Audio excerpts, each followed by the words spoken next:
Good afternoon, race fans, and welcome to round 9 of the National Rock Racing Association. We are at Rush Springs Ranch in Pineville, Missouri this weekend. This weekend is presented by SCS GearBox, so as always, a huge thank you to them and to all of our sponsors for helping us do what we do here with the series. We are ready to get a weekend of awesome racing kicked off here. I am Bree Molitor. I've got my trusty co-host Matt Holt here with me as always. And we're going to start off today with some of our UTV racing. You can see on the screen there some of the hills and the courses that we're going to be racing on today. We've got a great layout here at Rush Springs Ranch. Matt, I know you were out looking at the hills and courses earlier and hanging out. What are your thoughts on what we're going to be seeing this weekend? Yeah, it's very warm out here this weekend. Again, a lot warmer than we had. Where did the fall weather go? It was like 65 and sunny. Now it's 95 and sunny. So a little bit warmer than I think. Obviously going to stir up a little more dust. They do have water trucks. Russ and his wife have water trucks out here. They're going to try to keep that dust down, especially that short course area. Mm-hmm. We're going to see some guys really push the speed on over there. I think you're going to see some really fast times. Hills behind us are a little more gnarly. They've had a lot of rain here. I was talking to Russ. They'll have a lot of rain. Some of the hills washed out. So some of those normal rock ledges you can kind of bump over. Now you're going to have to pay a little more attention, pick a little bit better line. Again, with a UTV, they run a much smaller tires, so making sure you keep your momentum going, plus, again, being very particular about exactly where you're going to put those tires at will lead to a little quicker time. And, again, I think we're going to see some guys set some quicker times with that short course. Being a little more careful behind me is going to be what really comes into play, I think. Well, you mentioned the short course. That is one of the things that makes our layout here at Rush Springs Ranch unique. This is the only park that we race at least currently, that has that short course track that we can work into our racing courses. So that's always fun to watch. I know there's a lot of drivers that really enjoy the short course. There's a few that maybe prefer the hill killing instead, but we like to keep everybody on their toes and keep them challenged, and I definitely enjoy watching the short course as part of the track out here. We are going to be starting off today with our Super Grip UTV stock class. I think we are just about ready to head to the line and see who we've got. Oh, and today is Friday. Of course, we do Feature Driver Fridays, and we are repping for Jay Storts with Storts Racing today. Jay is a huge part of our racing crew, a core member, I would say, and he comes from Perryville. We call it part of the Perryville Mafia. Perryville Mafia crew, there you go. They've had that name for a while now. But again, has that new chassis he brought out last race, the Fortitude. Again, I have to be very careful because I'm so used to saying Ford Play. The Fortitude buggy, again, super excited to see that out. Had some good luck with it. He's going to try to get that thing dialed in by the end of the season. I think we're really going to see it scream again on that short course tomorrow. Yeah. Him and Brandon Davis. Brandon Davis has that new Ultra 4 car. I think it's going to just float through there. So. Well, we know Brandon is one of those drivers that likes the short course, too. Yeah. So we'll see how that goes. Again, I think we're going to have some very, very quick times tomorrow as well. The side-by-sides, having that front independent suspension, a lot of times they have rear independent suspension, so you're able to soak up, kind of corner very quickly. So I think that'll be very interesting today. And I'm really curious to see how the times are going to compare on the short course side-by-sides compared to big bouncers, just because they can really throw it into those corners because of that independent suspension. So we'll see how that kind of comes into play as well. Well, looking at our UTV stock class, our top 5 from our last race at Hawk Pride just a couple weeks ago in Alabama, Brandon Davis, speaking of Brandon, had the win in our UTV stock class, and then it was Coy Chapel, Robert Trainer, Daniel Heckley, and our feature driver, Jay Storts, rounding out those top 5, and Cody Kaysen is sitting just 3 points in the lead in the stock class right now. Robert Trainer has been climbing up the points list there and is sitting only 3 points behind him. So should be some good racing out here today. Those guys and lots of others. We've got great lineups of drivers in all of our classes. Of course, we'll run our 5 other classes tomorrow. Yeah. So it'll be a full day of racing tomorrow starting in the morning. So, Taylor, we are just about ready to head to the starting line. And I think this is it. I know we've got Coy Chapel sitting over there ready to start things off for us. He is probably getting a little toasty. I'm sure. Sitting there in the sun, so we're going to let him run. Again, you can see that big rock pile. They're coming straight out of the race line starting gate to that rock pile. The owner of the park likes to put that in there. Give a little action for the fans that are sitting right out front. And we've seen guys actually break in that rock pile, whether it be an A-arm, ball joint, tie rod, axle shaft. So, which is always heartbreaking because it's right out the starting gate. Yeah. Little uphill, downhill action.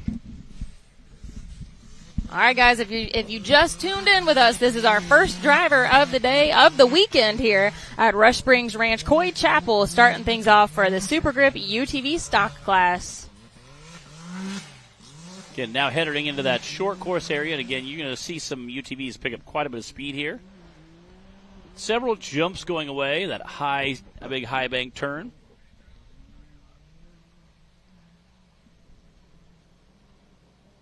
And you can hear him just ripping through there. The faster you go through those high bank turns, the funner it is. There is one big jump right here he's hitting. You want to check out for that one a little bit just because it is pretty steep. Other than that, the other ones, you can kind of let the suspension do the work there.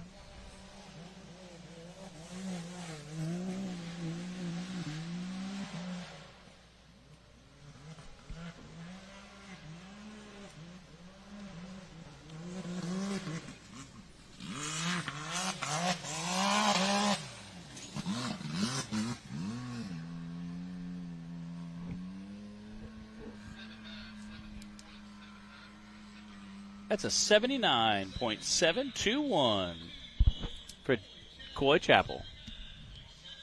Not bad, not bad. We'll see how long it stands. Yeah. Bert Sevi coming up to the line now. Bert, of course, had an auspicious beginning to his season of racing at Windrock earlier this year, totaling the front end, at least, on the Can-Am when he hit a tree stump. Yeah. That just kind of came out of nowhere. I don't think anybody really even knew it was there until Bert hit it.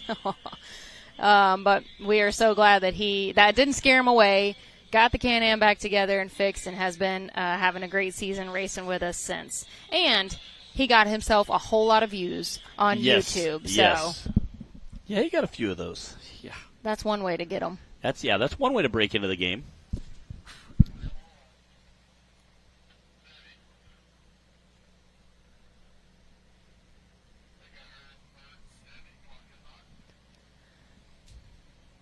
We got to give a shout out to Justin Hobag standing down there manning our starting line. He is out there braving the heat for us, doing our safety checks, our last minute starting line safety checks for the drivers, and sending them off the line.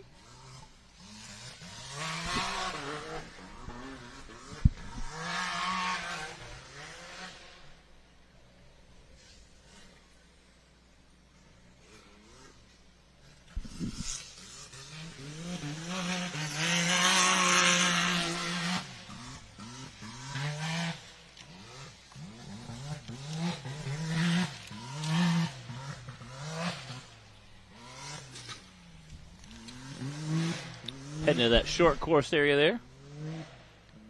Again, I think you're really going to see some guys absolutely just pour the speed on in this class. Again, following the UTV Cup class, I know there's a handful of those guys that are going to just rip through there. Again, Dearborn Drone Co. doing a great job with all our drone footage out here. Yes, this is definitely one of those courses where we fully appreciate the drone footage. It would be hard to cover everything out here without it. We've definitely been a little spoiled by it. So thank you to all of our wonderful drone pilots for bringing us that great footage. Again, our good man Bill running this camera here. He's up on top of a big scissor lift. Again, getting these great shots. That little S curve there.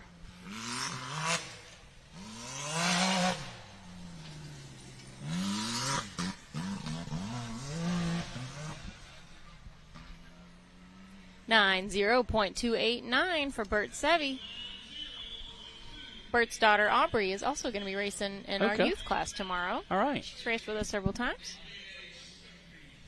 She's also helped us give away awards before. Helped us with announcing the podiums. Yes. Yes, she does a great job. Help us give away some awards. Faye, you get her jump in there and help.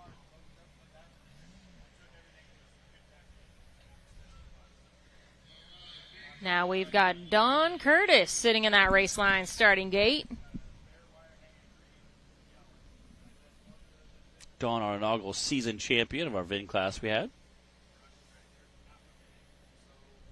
Yeah, Don got his start with us in Bigfoot think that's what we ended up naming it. And it was blue, kind of like the original Bigfoot, too. So it's always fun watching Don driving in the VIN class, and been fun to see him in our stock class as well, changing it up a little bit. Don comes all the way from Kansas to race with us. I'm not sure how far the drive would have been for them to get here in Missouri, but I know it's usually a pretty long haul when they're going to Kentucky, West Virginia. Oh, my goodness. I could imagine. Or Tennessee and Alabama. Yeah, we've got a handful of drivers that make some really long drives to get to the races. Matt, you are one of those drivers, so and again, I used to feel their pain. Yeah, I used to get to Wine until Nick came along, and whatever my drive is, I have to tack on like 6.5 hours for Nick. So. Yeah, Nick Wright coming all the way out of Wisconsin to race with us. I was up at Crandon, and I got to bump into Joe Pierce. Oh, so, yeah. Again, Maine Maniac, an OG bouncer guy. I haven't seen him in a long time. It was great to see him, give him a hug, chatted with him a little bit. Yeah, he also, it was like a 20-hour drive to every race. Yeah. Don Curtis making his way around that short course out there, doing a great job with it. That looks like fun. This is actually one of the UTV courses and throughout the season that we race that looks the most fun to me. Like, I would want to go drive it personally. Yeah. You know I like my short courses. Oh, yeah. Yeah, it is a blast. I think everybody that races on it really enjoys it, kind of getting out there. You get to open up the buggy. It's a little different than like you said, you get to open it up a little bit more. Get to feel the wind in your hair a little bit,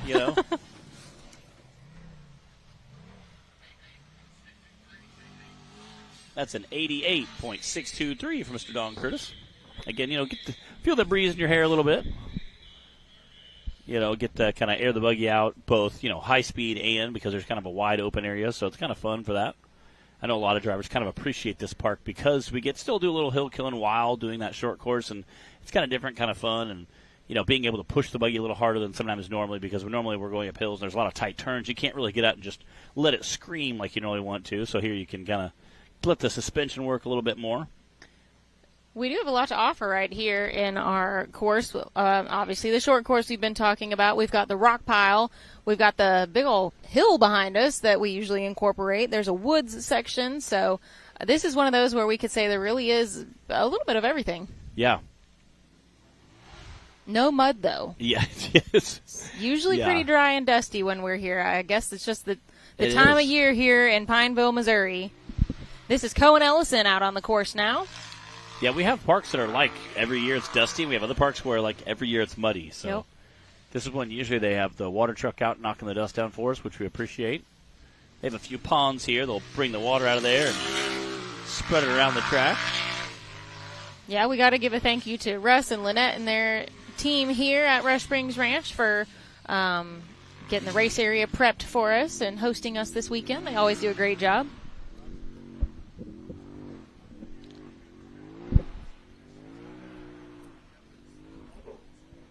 Ooh, launching off that jump. The Ellison family comes out of Clanton, Alabama. There's 3 Ellison kiddos racing with us. Cohen here in the stock class, Sadie in our teen class, and Nathan in our youth class. And they all have been doing a great job this season. This is Cohen's first full season to race with us. He did just a couple of races last year.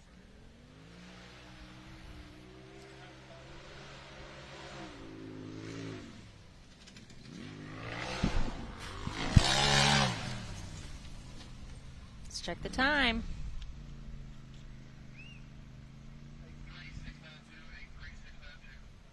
Wow. 83.692 for Cohen Ellison. That is a second place time. Currently, Coy Chappell, who was our first one out the gate, his time is holding right now. He had a 79.7. But we're only not quite halfway through our list of drivers for Course 1. And Daniel Heckley is on the line now. Daniel with a 4th place finish at our last event at Hawk Pride. He's also sitting 5th in points right now, coming into the weekend with 608.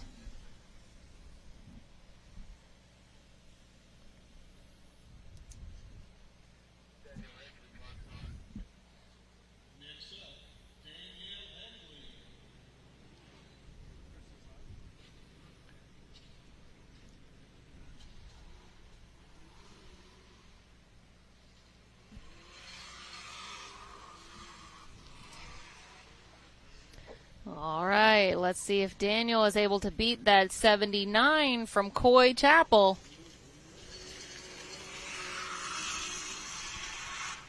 Daniel being like Brandon, getting that copycat Can-Am out there. It is interesting to see over the last several years. It used to be we had like 1 or 2 Can-Ams in the class, and now they're equally as competitive. Oh, here comes the dust cloud. Woof. Had to wait that one out for just a second. I looked at Bree and it just coasted past me right into Bree. Wow. But yeah, the Can-Ams versus the Polaris Razors that we see out here now, it's pretty much anybody's game, and they're all equally competitive these days, and we got about the same numbers out here. Interesting to see how that took just a couple of years to start changing.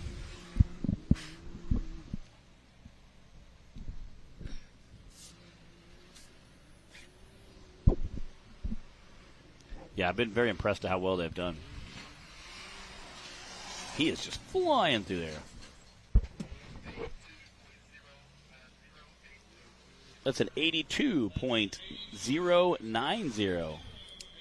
A second place time. Also, I was looking to see if it was our new leader, but it looks like... Nope, Coy with that 79. He was getting... Still in the lead. Brandon was getting it around those corners. I mean, he was moving. And again, speaking of Can-Ams that can, Mr. Brandon Davis sitting on the race line starting gate. We call it the Can-Am that can, because it used to be the little Can-Am that could. Yes. Yeah, that was a chassis. Wished it could. Yeah. Now we know it can. Brandon put a new chassis on at some point, and he said, "It's great. It can turn left now." And I'm like, "Wait, what?" He said, "I didn't realize how much I couldn't turn left until I went to the new chassis." He said, because it was just so beat up, and we were welding it back together every time. And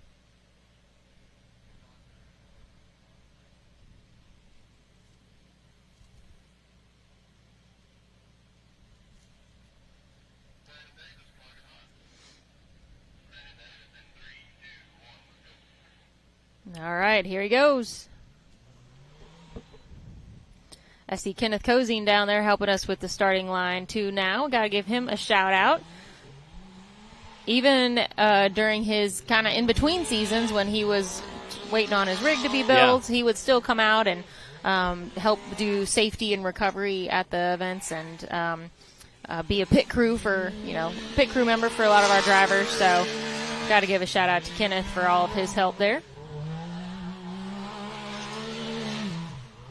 Brandon comes out of Huntsville, Alabama to race with us.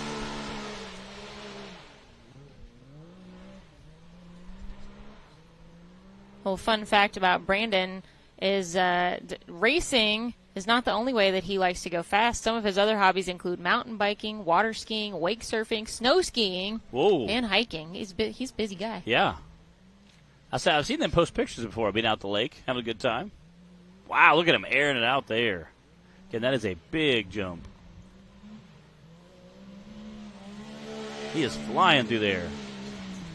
See how the rocks kicking up from the back of that vehicle? This might be our new leader. This is looking like a pretty fast time. Yeah, he is flying through there. Let's check it out. Wow. There it is, 78.961. He edged out Coy Chapel by 1 second. Nicely done. A great run from Brandon Davis. If you guys want to follow along with the Brandon Davis Racing team, you can follow them on Facebook and Instagram at Brandon Davis Racing and see what they're getting up to. Let's check out our top 5. We got a handful of drivers left to finish out Course 1. Brandon Davis moving into the top spot now, pushing Coy Chapel down to 2nd, Daniel Heckley 3rd, Cohen Ellison in 4th, and Don Curtis rounding out 5th place right now. We've still got a few drivers to go for Course 1.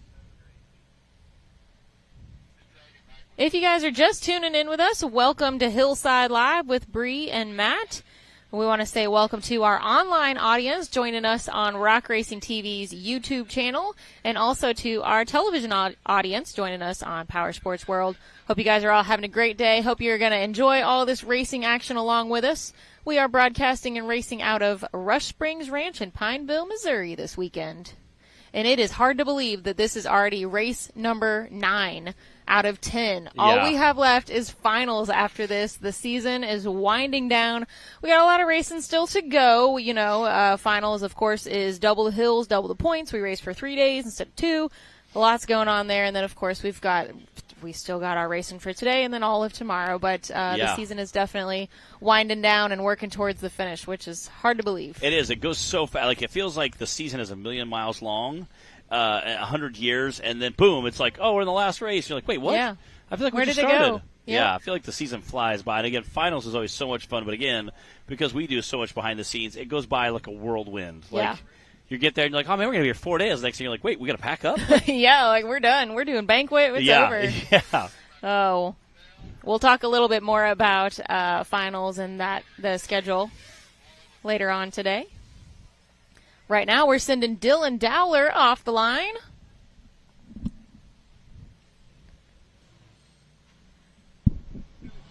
Dylan races in both the Cup class and Stock class. Has been having a great season.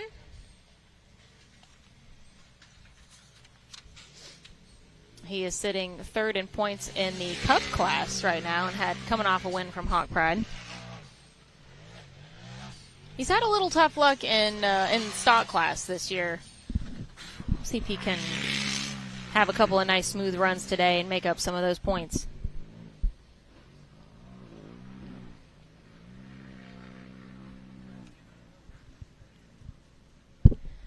Dylan comes out of Chapel Hill in Middle Tennessee to race with us. Get a great shot of that drone there flying around that corner. Shows how monstrous some of these jumps are out there. So this stock RZR that he's driving right now was originally built by Brandon Davis, sold to Clint Garrison, and then Dylan bought it from Clint and has been racing it for 3 years now. So this one tough little buggy, we know that. Yeah. That's a 79.983 for Mr. Dylan Dowler. That's a 3rd place time right now. Yeah, Ken, that's a tough little bird to go through that many people in this series. Like, that's taking some abuse. Again, Dylan must have a very great maintenance program for working on that. I want to point out that Coy Chapel had a 79.7, and Dylan just laid down a 79.9. Ooh. Very, very close times. 0.2 of a second apart for these guys. That's 2nd and 3rd place right now. And now we've got Cody Kaysen on the line. Cody is our points leader right now coming into this weekend, but only with a 3-point lead ahead of Robert Trainer. Robert's been sneaking up on him, and Robert has a 58-point lead ahead of 3rd place right now. So it's going to be a battle between Cody and Robert. Whoa, for the rest of this, for the rest of the season, for our 2 remaining events. You can see how much he's actually whipping that vehicle around the corner. I mean, just flying through there.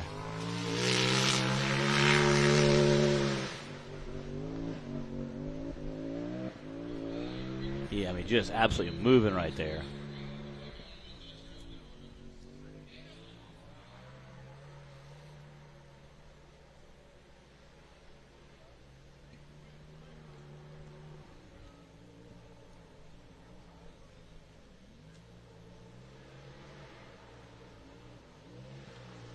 He is flying through there.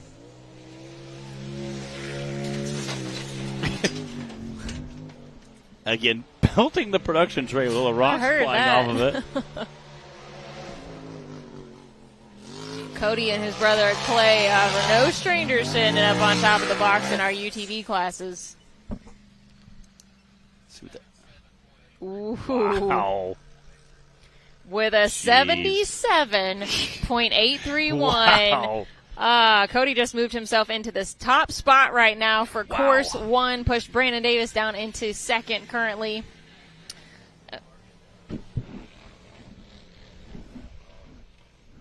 He was moving. I had to wait out another dust cloud there.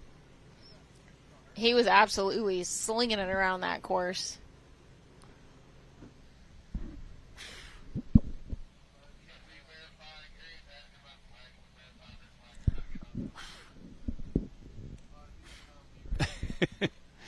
Trying to like get all the information to be dust free. Wow, my teeth are a little gritty. Yep. Oh, the things we do for the sports we love, right? Yes.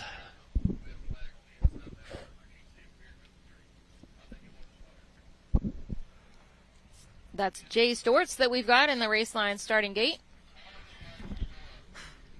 Our featured driver on this Friday.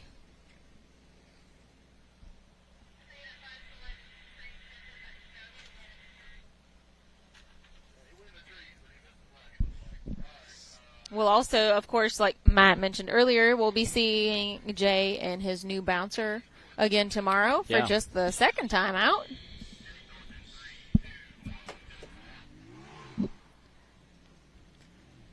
Jay had a 5th place finish at our last event at Hawk Pride in our Super Grip UTV stock class. Jay's always been a great racer, very competitive. That new buggy is probably going to try to sling on the podium in the field. Again, runs a 7.3 gasoline Godzilla engine in it with a Whipple supercharger on top, so he's definitely going to try to get out there and hammer down with it.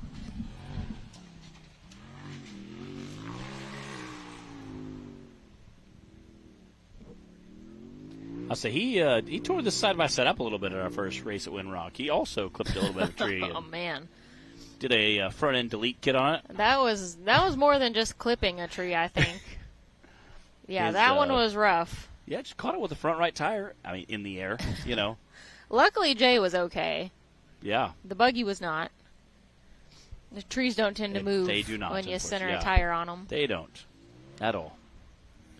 But Cody Kaysen took it home, got it all whipped back together, and Jay was racing again in no time. So.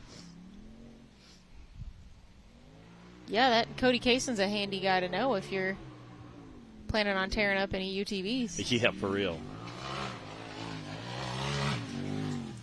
Let's check his time. Wow. That's an 84.435 from Mr. Jay Stortz. I believe we've got just 2 drivers left for course 1. This is Justin Hoback on the line now.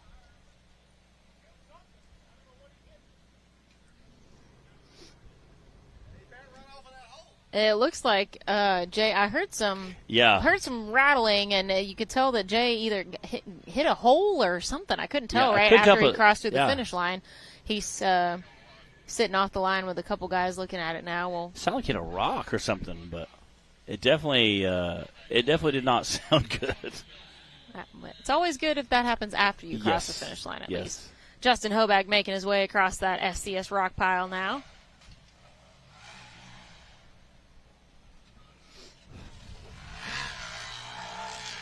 Justin joined in. He's no stranger to racing UTVs, has raced multiple classes with us and others over the years, but joined the limited bouncer class, new for this season.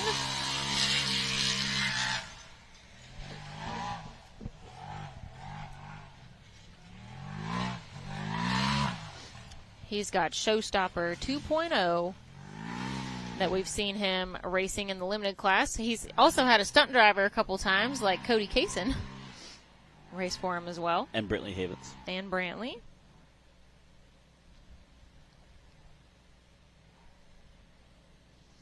The Hobacks come out of Lebanon, Tennessee to race with us. How far is that from Murfreesboro. And they often bring me with them. Yeah. It's about an hour. Okay. For 50 minutes in the when the traffic's worse. Yeah. Depends on the time of day. Yep, they are very kind to often tote me around with them, as we did this weekend. It was a bit of a long drive out here. I'm sure. From Middle Tennessee, so I'm glad I didn't have to do it myself.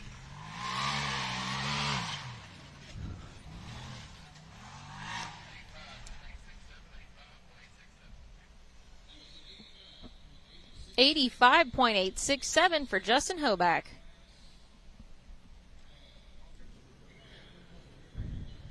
We should have Robert Trainer wrapping things up for us now. Robert drew number 13, which, if you are familiar with our rules here with the series, you'll know what that means. But if not, any driver that draws number 13 as a little extra bonus during the drawing process, whoever gets 13 gets to choose if they want to stay in that 13th spot or if they want to go first or last. And Robert obviously decided to go last today.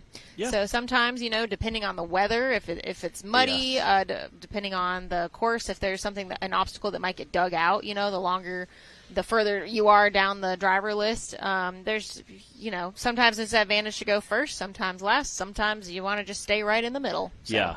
Yeah, and again, like I said, that mud, sometimes it's a lot better to go in the very first run, because that way it didn't get sloppy and messed up, or, a nice, good course like this, it's going to get worn in very well, so going last has its huge advantages.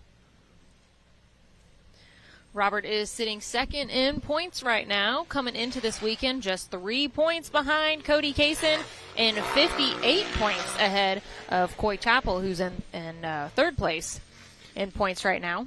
Robert had a third place finish at our last event at Hawk Pride. So he's been having a really great season with some good, consistent, fast runs. So we'll see what he gets out here today.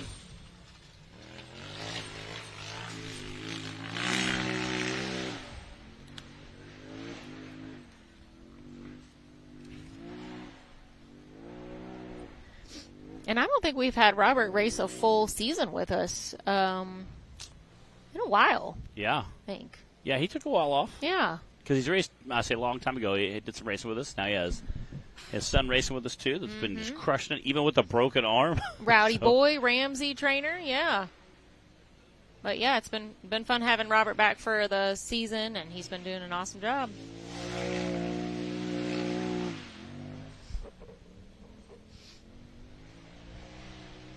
Out here just whipping around on that short course.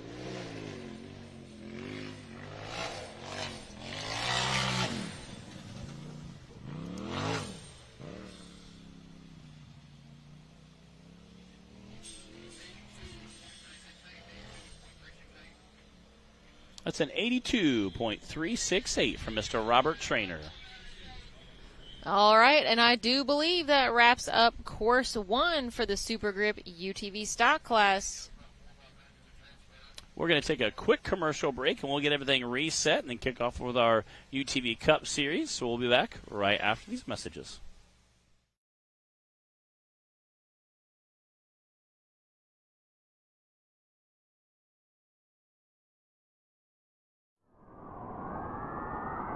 There's only one tire brand that can call itself legendary. Rebirthed from the depths of Baja and representing decades of racing heritage, Mickey Thompson Tires announces a new American mud terrain legend. This dominating tire is purpose-built for thrill seekers everywhere. The new Baja Legend MTZ. It's time to get what you really want in a tire. Silica reinforced T4 tread compound for enhanced wet performance. PowerPly 3-ply construction for sidewall protection and responsive handling. Improved 4-pitch side biters for bold looks and off-road grip. Proven MTZ tread styling for undisputed traction. 35 different sizes, and one is just waiting for your rig. Gear up and roll with the American mud terrain legend, the Baja Legend MTZ.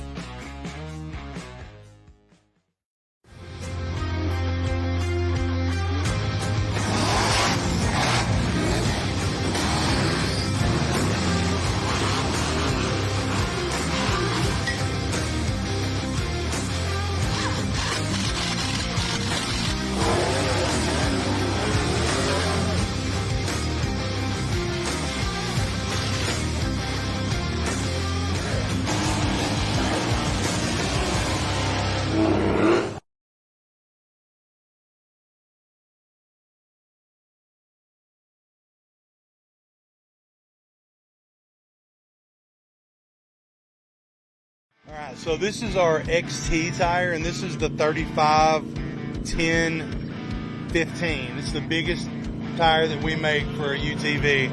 And this is the road compound. We have two different compounds.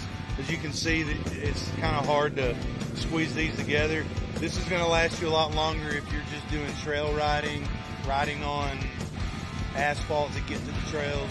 If you're trailering and you're only going to be on trails, then I'd recommend our trail compound. I mean, it's much softer. You grip and grab those rocks really well. That's what the majority of our drivers that we sponsor use the XC trail compound. But we also have our AMP tire.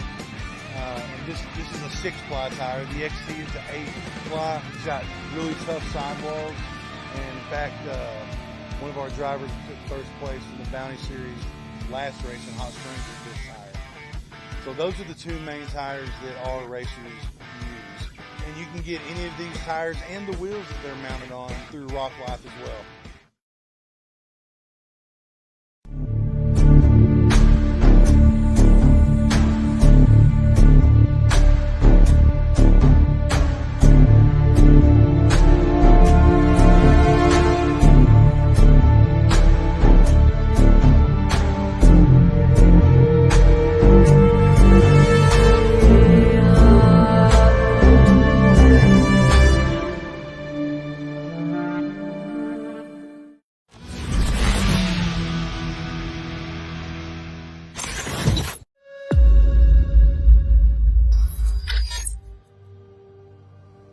There is this extraordinarily unpredictable beauty to backcountry riding, and I think that's what I love so much about BDR is that they give you a ticket to experience that. In our own personal lives, I think that we're able to exact a certain degree of control over the outcome of our own destinies. But backcountry riding involves venturing into the unknown, and you have to relinquish this idea that you're in control of the natural world around you. Riding a BDR comes with perspective-altering experiences of extreme beauty and challenges along the way. For sunshine or for rain, riding one will likely be an experience that you will never forget.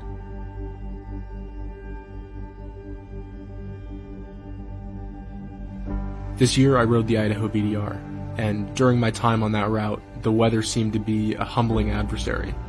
With lightning and rain in the south and smoke and fire in the north, it was a tough route to navigate. But behind each challenge was a life lesson and an accomplishment that I can carry with me for the rest of my life. After spending 14 days exploring the backcountry and living off of MREs and fighting off mosquitoes, I've since come home to my normal life. And I missed the unpredictable nature of my day-to-day experiences. I missed the wanderlust freedom that I got from being out there. And I'm already in the process of planning my next route. There's a whole world that begins where the pavement ends, and BDR has given us the maps to go and see it.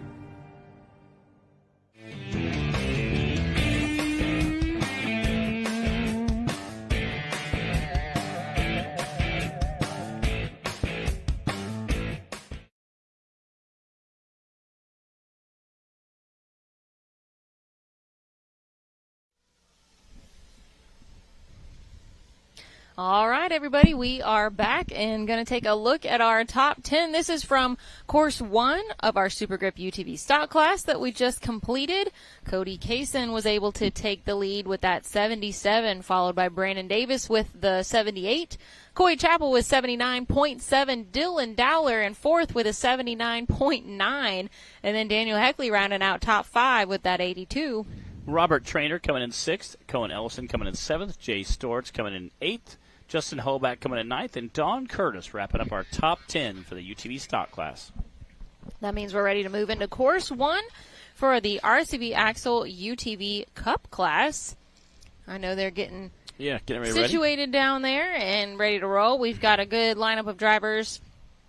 Looks like about a dozen drivers in our Cup class as well. Looking at our results from our last event at Hawk Pride, Dylan Dowler took the win, and then Clay Kaysen and Dustin Medley were on top of the podium too, and then Cooper Bentley and Casey Howell rounded out 4th and 5th for us. So yeah, it was a very interesting race. There was some serious carnage there. I know we had a few guys that had some banged up rigs.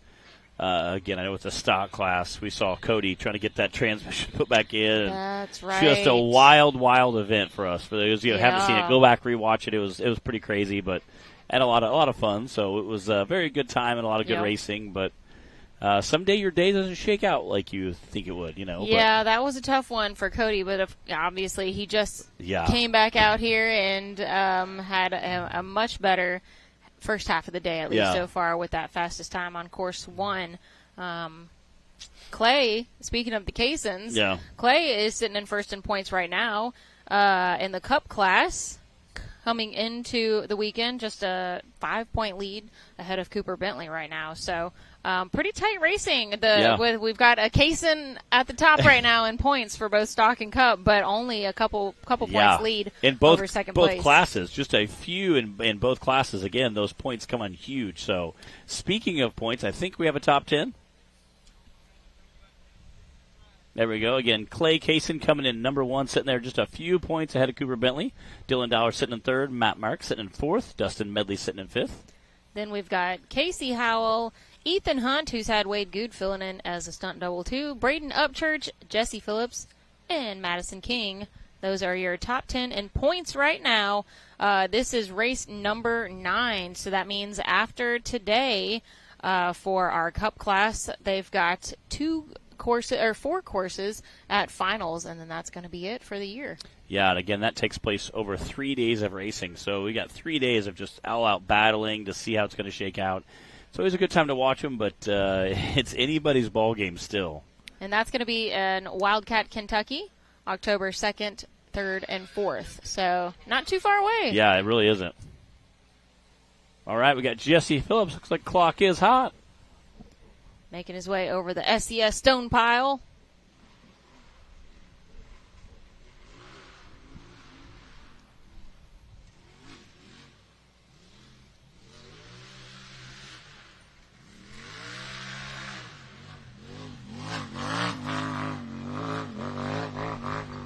This is Jesse's first season racing.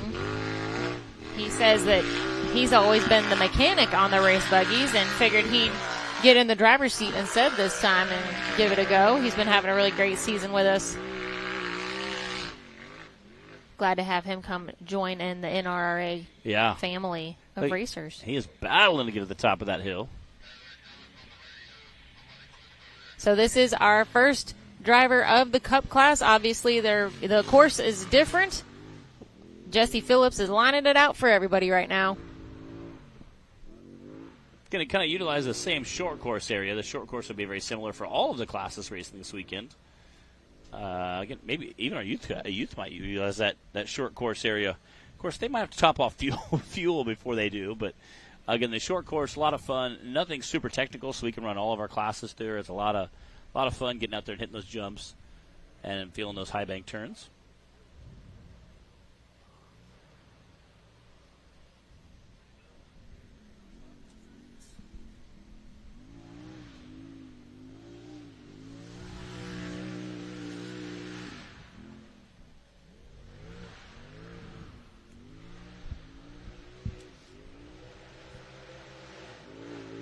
Again, appreciate Dearborn Drone Co. for all this awesome footage. All right, to the finish line.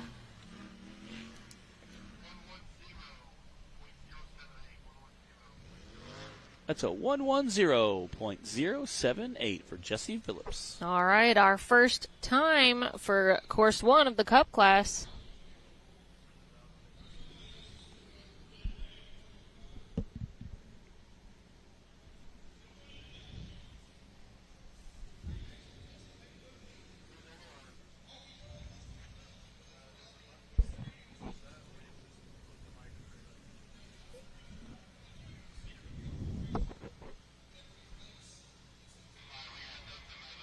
Got Dustin Medley sitting in that race line starting gate. Again, this is new buggy they brought out this year. It's the 4-cylinder, that Turbo R Polaris motor that is just an incredible motor.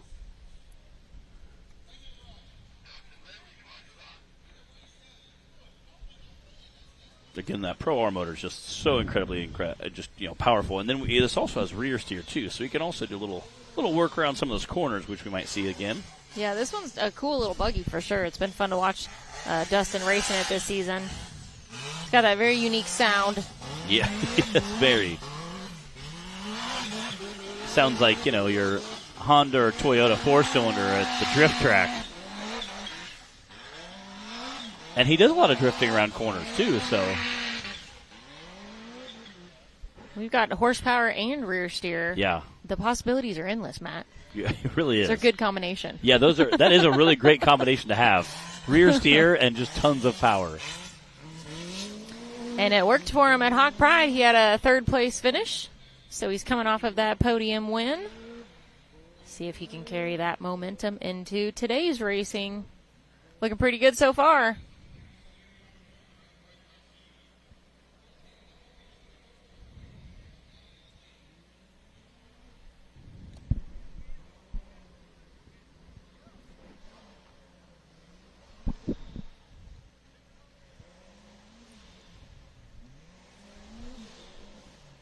Like this buggy is well suited to this course.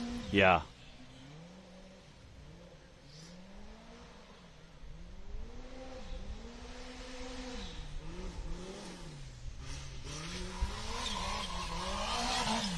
He is flying through there.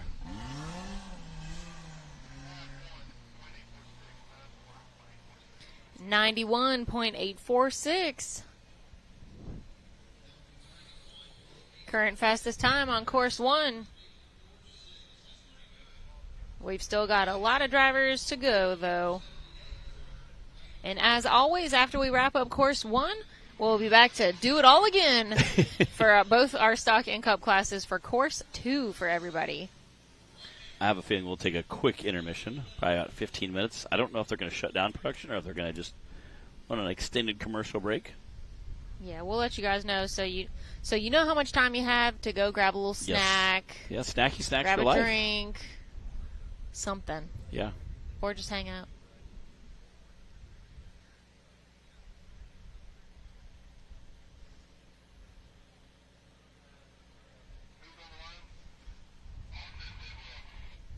All right, we've got Alston Tidwell on the line now.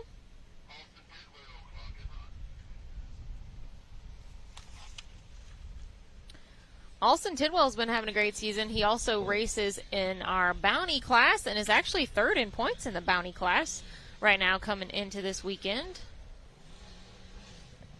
We'll see him racing that tomorrow. A lot of our drivers do double duty in classes out here. A lot of our UTV drivers will race both, either both Cup and Stock or maybe Cup and Bounty. We've had some that race all three. Yes. It's a lot of racing. That's a lot of vehicles to maintain. It is. And then we also have a lot of our bouncer drivers that will race in the stock class, like Jay Storts, Daniel, Heckley, Brandon Davis. They said, we're here on Fridays anyway. And, it's seat time on the course, so why not race UTV stock as well? Plus, if you drive all the way from, whatever state you're in, our drivers are kind of scattered all over the southeast mainly. But if you're going to drive all the way out to Missouri or wherever we are for our racing, you want to get as much time in the driver's seat as you can.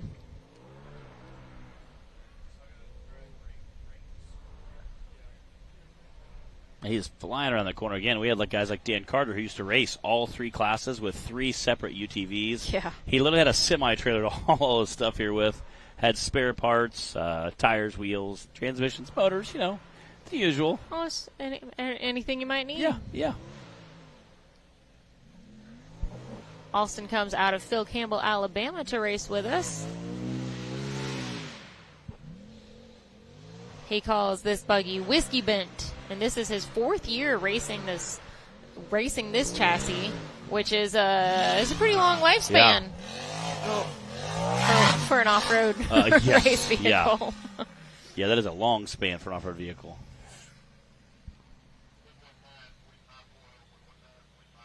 That's a 119.540 for Mr. Austin Tidwell. Yeah, that's any vehicle that's racing that for multiple years is taking a beating. Looks like they're working on Jay Stortz's buggy down there. You could see just a little bit. Looks like they had it winched up. Cody Kaysen, I'm not surprised. He's out there helping Jay. Hopefully he'll be back for course 2. Yeah, it sounded like he hit a rock or... Right after he crossed the finish line on course 1, stock class, he either hit a rock or a hole or something. I barely caught it, so I didn't really get a good look at what happened. But he was rattling a little bit as he pulled off, and that's never a good sign. Yeah, I'm not sure. You could hear it. It didn't sound, very good. Kind of sound like some metal and metal-ish when things contact. get crunchy and rattly out here. Yeah, not great. Not great. Not what you want to hear. We've got Dylan Dowler sitting on the starting line now. Dylan is coming off a win from our last event a few weeks ago at Hawk Pride. He's also coming into the weekend 3rd in points overall for the RCB Axle UTV Cup class.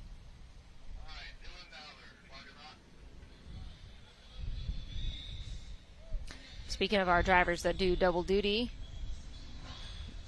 also this is Double D Racing. Double D Racing. Just double everything. We just watched Dylan race in the stock class as well. We have not seen Dylan in a bouncer yet. But you know what? It would be fun if it happens sometime. And I think he would do just fine. Seen a few of our UTV drivers switch over to some bouncer driving this season, like the Kaysons. I'm excited to see Dan Carter getting a bouncer. I think that it's going to be interesting. I heard that's a plan. Oh.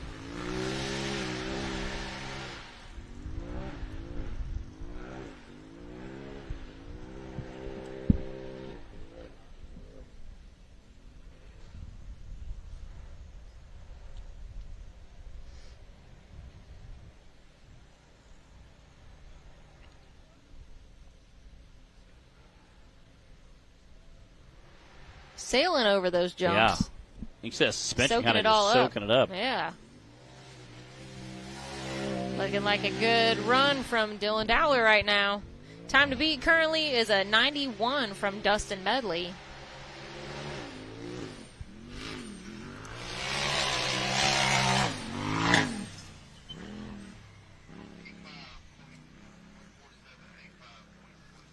.147.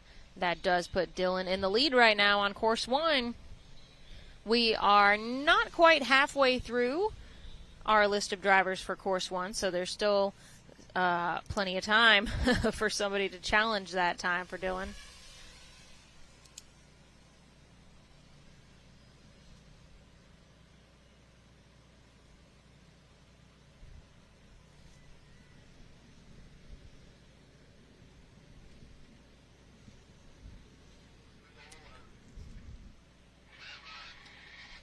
Now we've got Matt Myrick on the line. Matt is coming into the weekend 4th in points overall right now.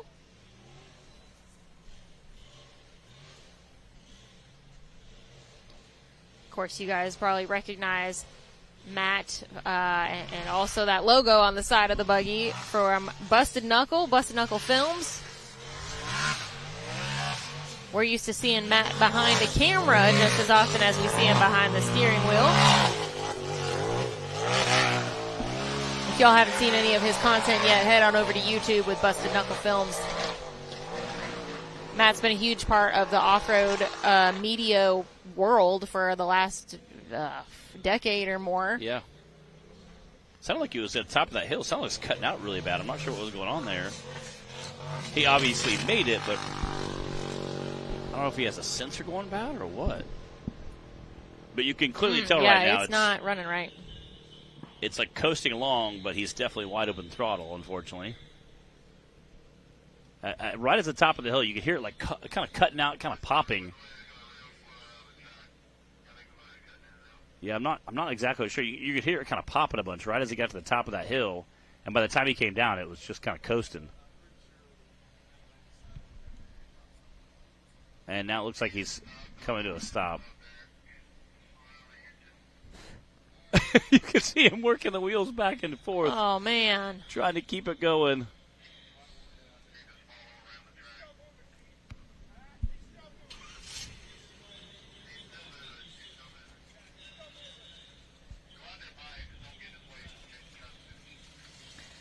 Man, that stinks. We have deployed Keith to the scene, just in case. It looks like Matt's going to he's not going to make it up that little rise. Oh, man, I wonder what happened. Dang it. And again, if there's a sensor, a lot of times I think of like O2 sensors that, allow its reading, say, too much air, not enough air. It could be a ground wire to the sensor. There could be all kinds of weird things that can happen. But if it shows too much air, it's going to either dump too much fuel, not enough fuel, depending on how the sensor's reading. So, again, unfortunately, it will not. It's like you're not, it's not giving enough fuel to even like you're pressing on the gas, even though you're, darn near bending the pedal through the floor. I talked to Brandon Davis a little bit about his Ultra 4 race last weekend at LS Fest. I got to hang out with him a little bit, and he said, he was out there pushing around the corner. He said, I was pressing the pedal so hard I was worried I was going to bend it. But some of the short course racing, you can kind of get out there and do that and have fun with it. But unfortunately, not the way Matt's race wanted to go. But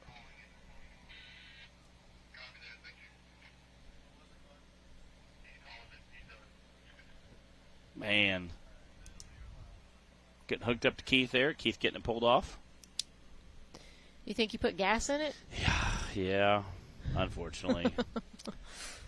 Oh, well, this is a great time for us to show our appreciation for Keith, the tool man, and all of our recovery staff and volunteers. We've also got Kenneth Cozine out there assisting, and any number of volunteers, staff, and also drivers that help out on the days that or times when they're not racing. Our drivers are awesome. They'll grab a vest and go help out with recovery and safety as well. So we appreciate that from everybody helping us keep things moving along smoothly and safely here for all of our drivers. So they've got Matt Myrick recovered off the course now. And we are going to be ready to send our next contestant.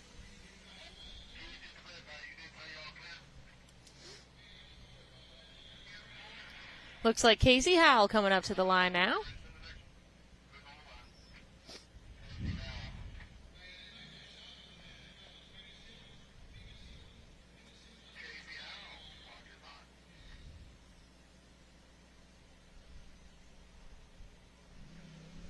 All right, here we go. Casey Howell coming off a 5th place finish from our last event at Hawk Pride.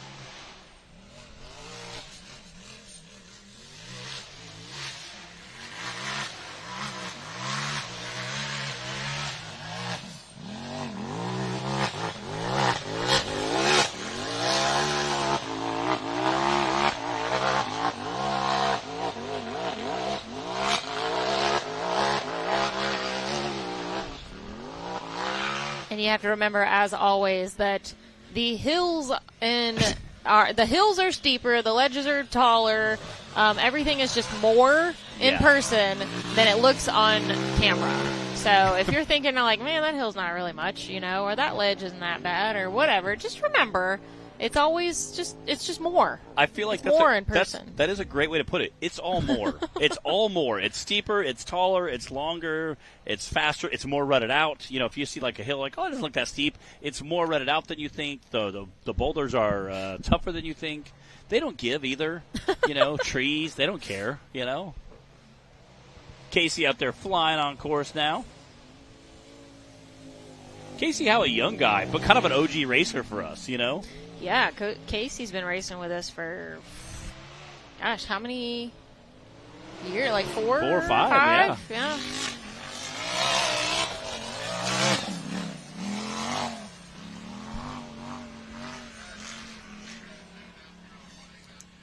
.892 for Mr. Casey Howe. Dylan Dowler is still hanging on to the lead right now with an 85 here on course 1. But we've still got Cooper Bentley on the line. We've got Clay Kaysen, current points champion. We've got Wade Good and a couple other drivers before it's all said and done here in Course 1. So we'll see how it shakes out. Matt, do you have any predictions on what fastest time might be? Cooper is usually pretty fast. Clay can set a pretty consistent time. But Cooper's kind of like that wild card. He can show up and just uproot the whole day real quick, you know. So and Robert Trainer's been very competitive this season. He just kind of like decided, hey, you know what, I'm going to be a winner today. just go ahead and knock some guys off the podium, you know. As far as time goes, that 90 seconds is pretty quick. Dylan had an 85. Dylan's our fastest right now. I don't say we break 80. I'm going to go with like 82 something. Yeah, I'd say 81, 82. I was born in 81, so I'll say 81. All right, you know? fair 81. enough. It's a great year. Can't say I know anything about the 80s. Thanks. Thanks a lot. I got real close, but not the 80s. Thanks All right, Cooper Bentley. He's up and over the SCS stone pile now. All right, Coop, time to beat is at 85.1.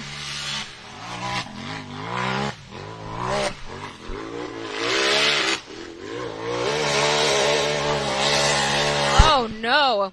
Not going to happen for Cooper.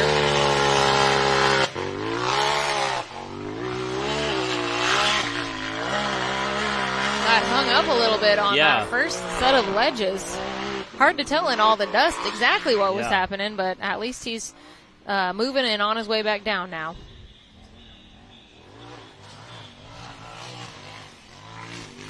I think that 85 from Dylan Dowler is still safe currently. Yeah, I'm not sure. There's a couple of rock ledges right there. The only thing I think of is a rock ledge got him hung up.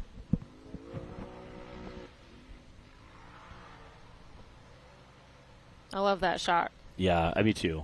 It's got to be one of my favorite of this park. Just drifting wide open. Leaving the jet stream behind him of all the dust. The dust stream. The dust stream.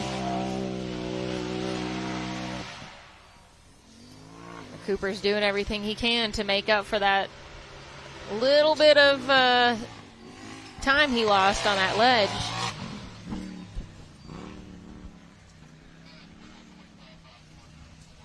Ooh. 94.551. Still a good solid run for Cooper Bentley.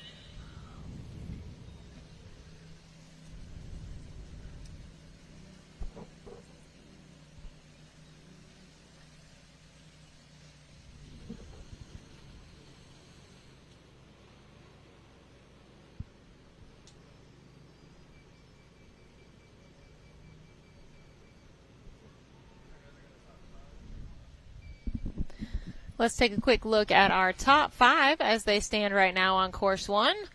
Dylan Dowler hanging on to the top spot with that 85, followed by Casey Howell, and then Dustin Medley, Cooper Bentley, and Jesse Phillips. We've still got about 4 drivers left, I believe.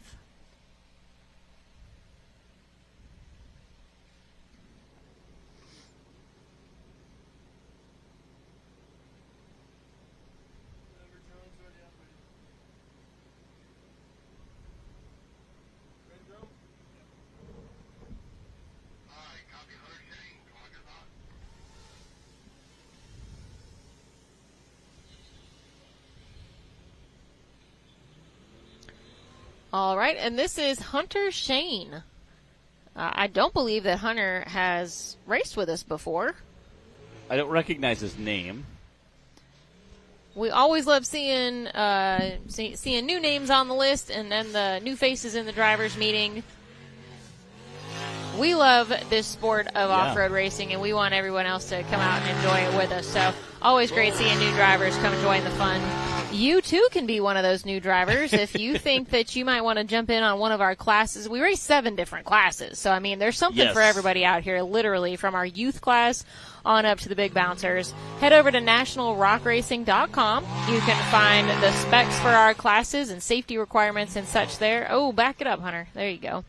And maybe decide if you want to come try it out. You got one more chance at finals at Wildcat, and if you don't make that one, then there's always next season.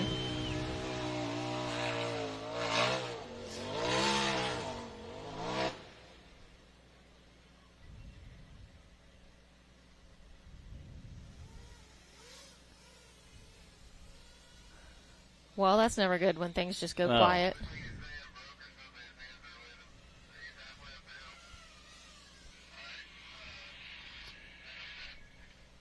To quote Zach, I think the motor came uncrunk. Uncrunked. That would be a Zach Garner diagnosis.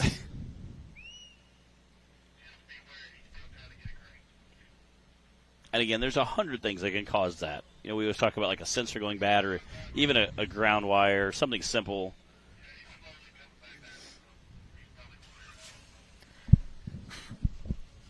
And you hate to see that, especially out here having a good time, having fun.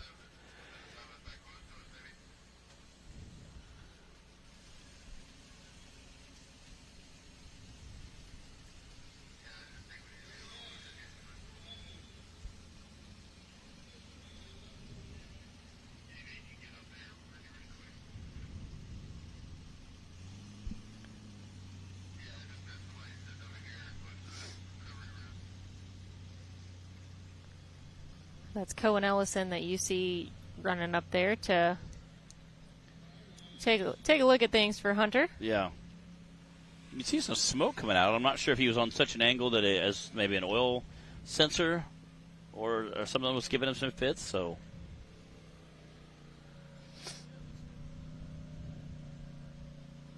looks like he'll back him down the hill.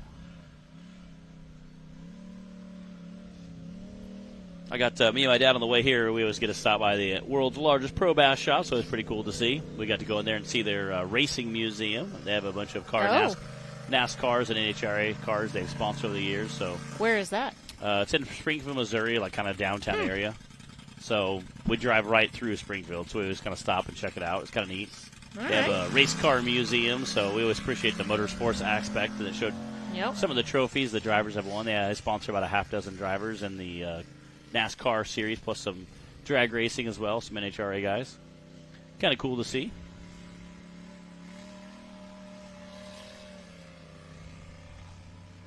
Kind of neat to see different businesses getting involved with motorsports in different aspects.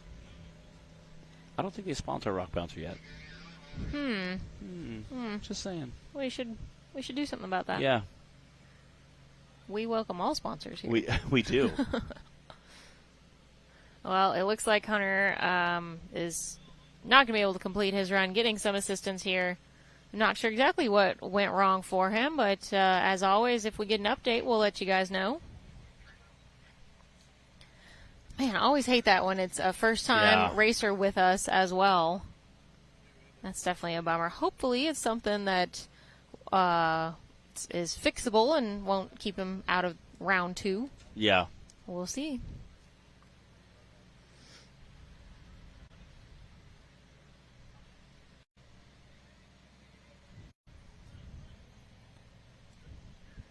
I believe we've got just 3 drivers left here on course 1 for the RCV Axle UTV Cup class.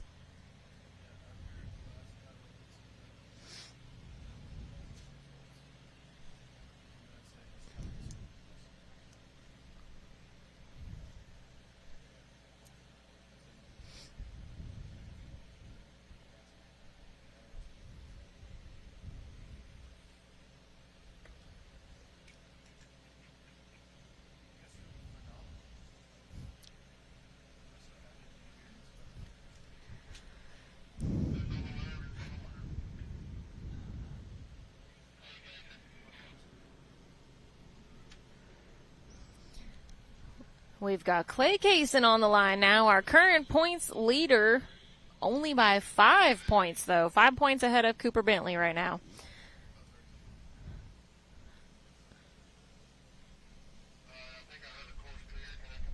Clay had a second-place finish at our last event at Hawk Pride in Alabama. And the time to beat for him right now is an 85.1 from Dylan Dowler.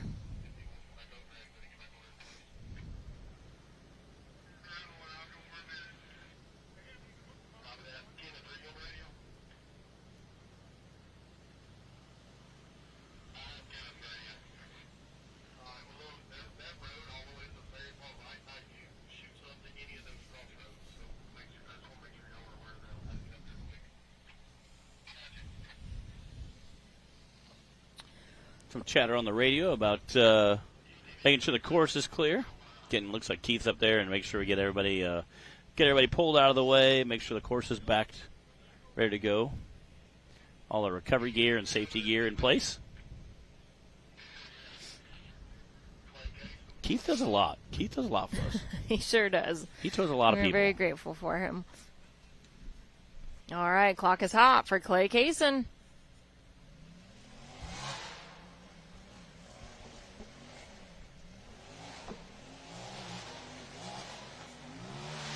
Is Clay in that 401k buggy.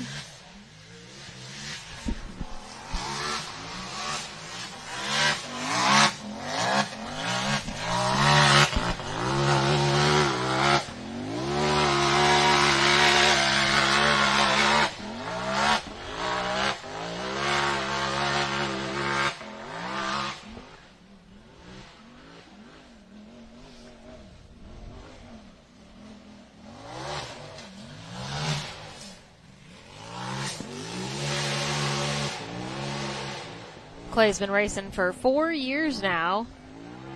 And really, he's been a serious competitor pretty much since the beginning. He is no stranger to being on top of the podium. He has been our season champion. And he is moving around this short course right now, sending it over those jumps. Yeah, he is flying.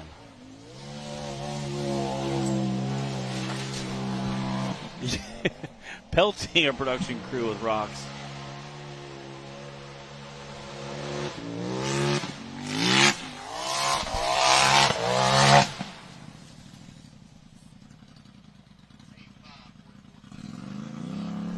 That's an 85.479. Is that a new leader? That's not our new leader. Dylan Dowler had an 85.1. Wow. Clay now with an 85.4 right behind him. 0.3 of a second. I don't know how it's possible on a course like this, Matt. 0.3. I will never understand it. Yeah. How these guys are able to keep the racing so tight. Yeah, after 85 seconds. They're 0.3 apart. Wow. That's incredible. I mean, that is just incredible to see times. That's There's you guys heard us talking about the dust.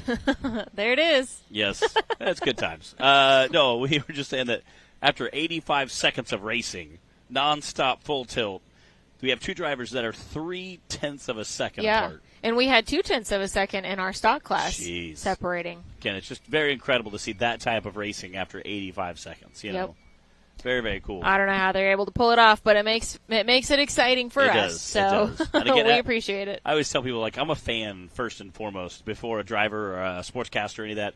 And again, I'm just a snot-nosed goober fan like everybody else. I love seeing that close of racing out of two drivers that are out there both just pushing that hard. Yep. It's incredible to see how close those times are, which shows you how hard these guys are pushing. You know, it's just so cool. Yeah, well, they push each other to, you know, nobody can get complacent. Yeah, no, definitely not. Because the next guy is just waiting for you to. Oh, yeah. So it definitely keeps it exciting for sure. Martin Stewart is on the line now. Let's see what he can do with this course. Getting Martin's back to his left-hand drive, it looks like. He must be using a rental. His side-by-side has a right-hand drive, paying homage to his father's buggy.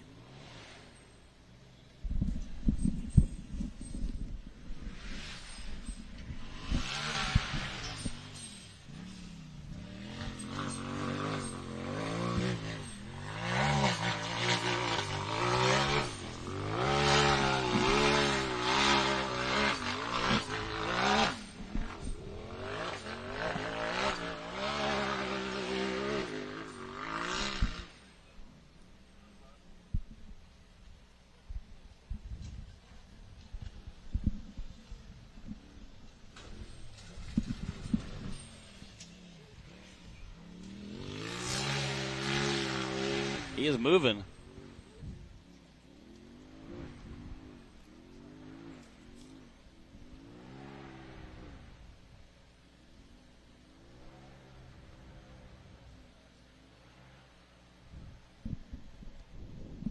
I feel like this short course is suited to Martin's chassis as well. Yeah. It's real low to the ground. Yeah. Very low slung. Which isn't always good when you've got the rock ledges and stuff. Yeah. But it's good on some turns when you want to drift. Carrying that front quarter all the way around there.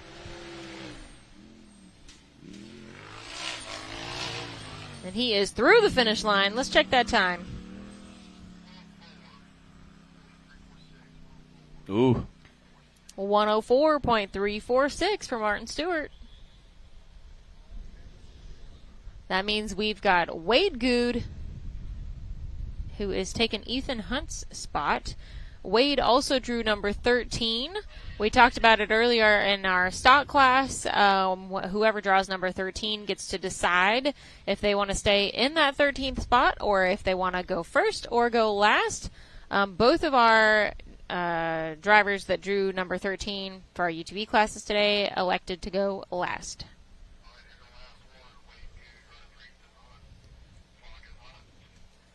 All right, is Wade gonna beat the 85.1 that Dylan Dowler put down?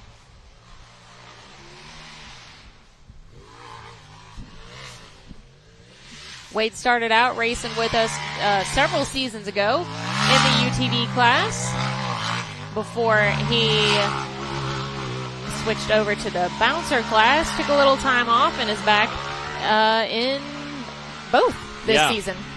And no stranger. Oh, man. No stranger to getting out there and just ripping it.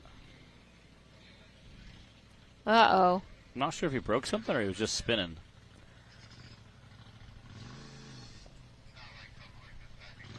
I'm thinking Dylan Dowler's probably not sad about this, although, you know, our drivers are awesome. They're all highly competitive. Obviously, everyone comes to drive their best and to win, but they also want their competitors to be driving their best and beat them at their best. So even though I'm sure it is a good feeling to know you're hanging on to the fastest time on the course, it's not fun to see your fellow competitors not be able to finish either. Yeah. Again, you want to beat them straight up. Yeah.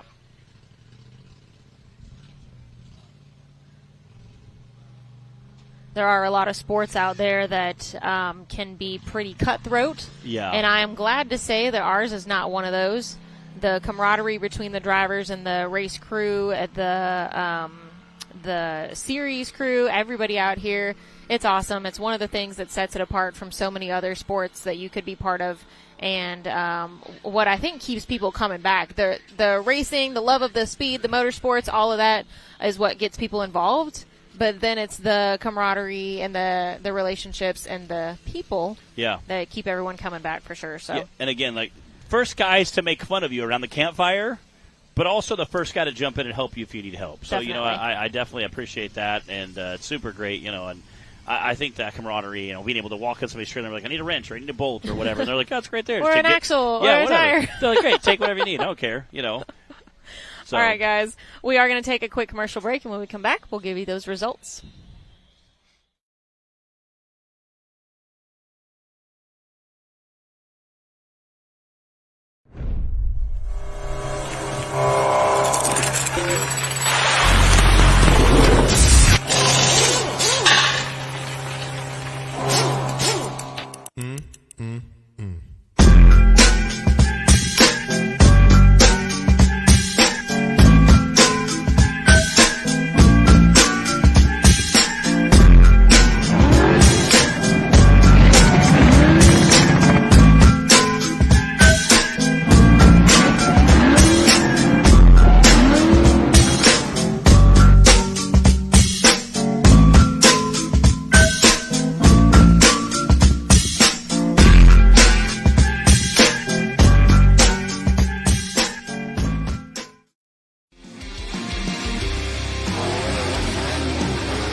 right, everybody, let's take a look at our top 5 from Course 1 for the RCV Axle UTV Cup class.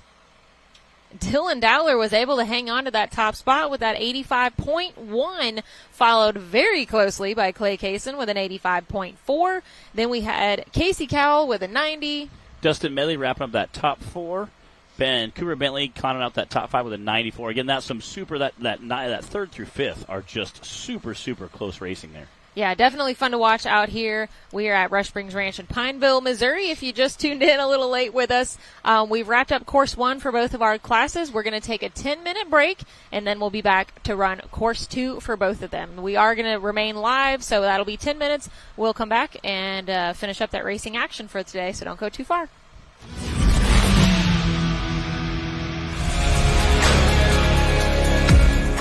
Hey guys, what's up? Today I'm answering some questions about four-wheel drive on your side-by-side, your ATV. I'm going to talk to you about how to use your four-wheel drive, when to use your four-wheel drive, and when not to use your four-wheel drive. Now, I know a lot of this seems like common sense, especially for a lot of you guys who've been doing this forever. You know, you're avid off-roaders, but we get a lot of new people into this sport, and they just aren't sure how to do all of this right out of the gate, because this is kind of like a overview of four-wheel drive. It's not a one-size-fits-all, because every machine is different that's out there. So you kind of got to take this and use it in conjunction with the machine that you have.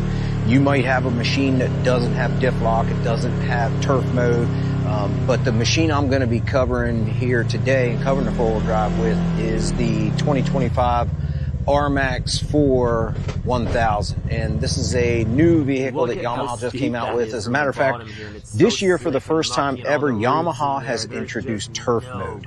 Now, I know a lot of you diehard Yamaha guys have been screaming about turf mode for years.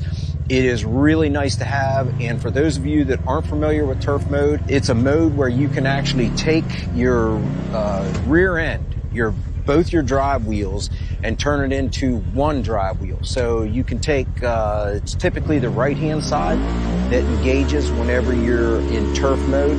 And what that does is keep the left side from engaging. So when you go to make a tight turn, you don't get both tires biting and really tearing everything up. And if you're working on grass, or you're on some very sensitive terrain, or you just don't want to tear the terrain up, the turf mode is great. One thing about turf mode though is a lot of guys start using it instead of like the posi traction rear end, because they feel it's better for the turf and also better for their machine. It's not much wear and tear on the diff on the rear. And actually what's going to happen is you're going to start to wear out your traction tire, and then your other tire, your non-traction tire for your turf mode, is going to be having way more tread than your traction tire when you're in turf mode. I know that's a lot to take in, but just look at it this way. When you have it in turf mode, there is only one tire in the back that's getting traction. That's it. So when you have it in two-wheel drive, both your back tires are getting traction. So that's posi traction in the rear. And then when you put it in four-wheel drive, you're going to have all four tires pulling. Now there's different four-wheel drive systems and different units. You know, there's everything from a Honda to a Polaris to a Can-Am to a Yamaha. They're all different. The one thing about the Yamaha, when you put the Yamaha in diff lock, all four tires are pulling. That thing is like a mountain goat. What that does is that gives you a little bit of a struggle to make turns when you're in diff lock. So that's more of a straight line option. You don't really want to have it in diff lock mode and try and make a lot of turns. So it's just really, really hard to turn. So a lot of your machines out there don't have that. You know, Can-Am has the smart lock.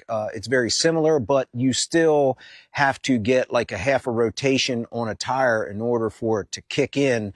So different versions, different modes on different units, but the Yamaha is a straight up diff lock, all four tires pulling. One thing about four-wheel drive, and something I want to cover with y'all, is when to use it. When you are on a trail system and you look ahead and you see something coming, and maybe you think, oh, you know what, I might need four-wheel drive for that.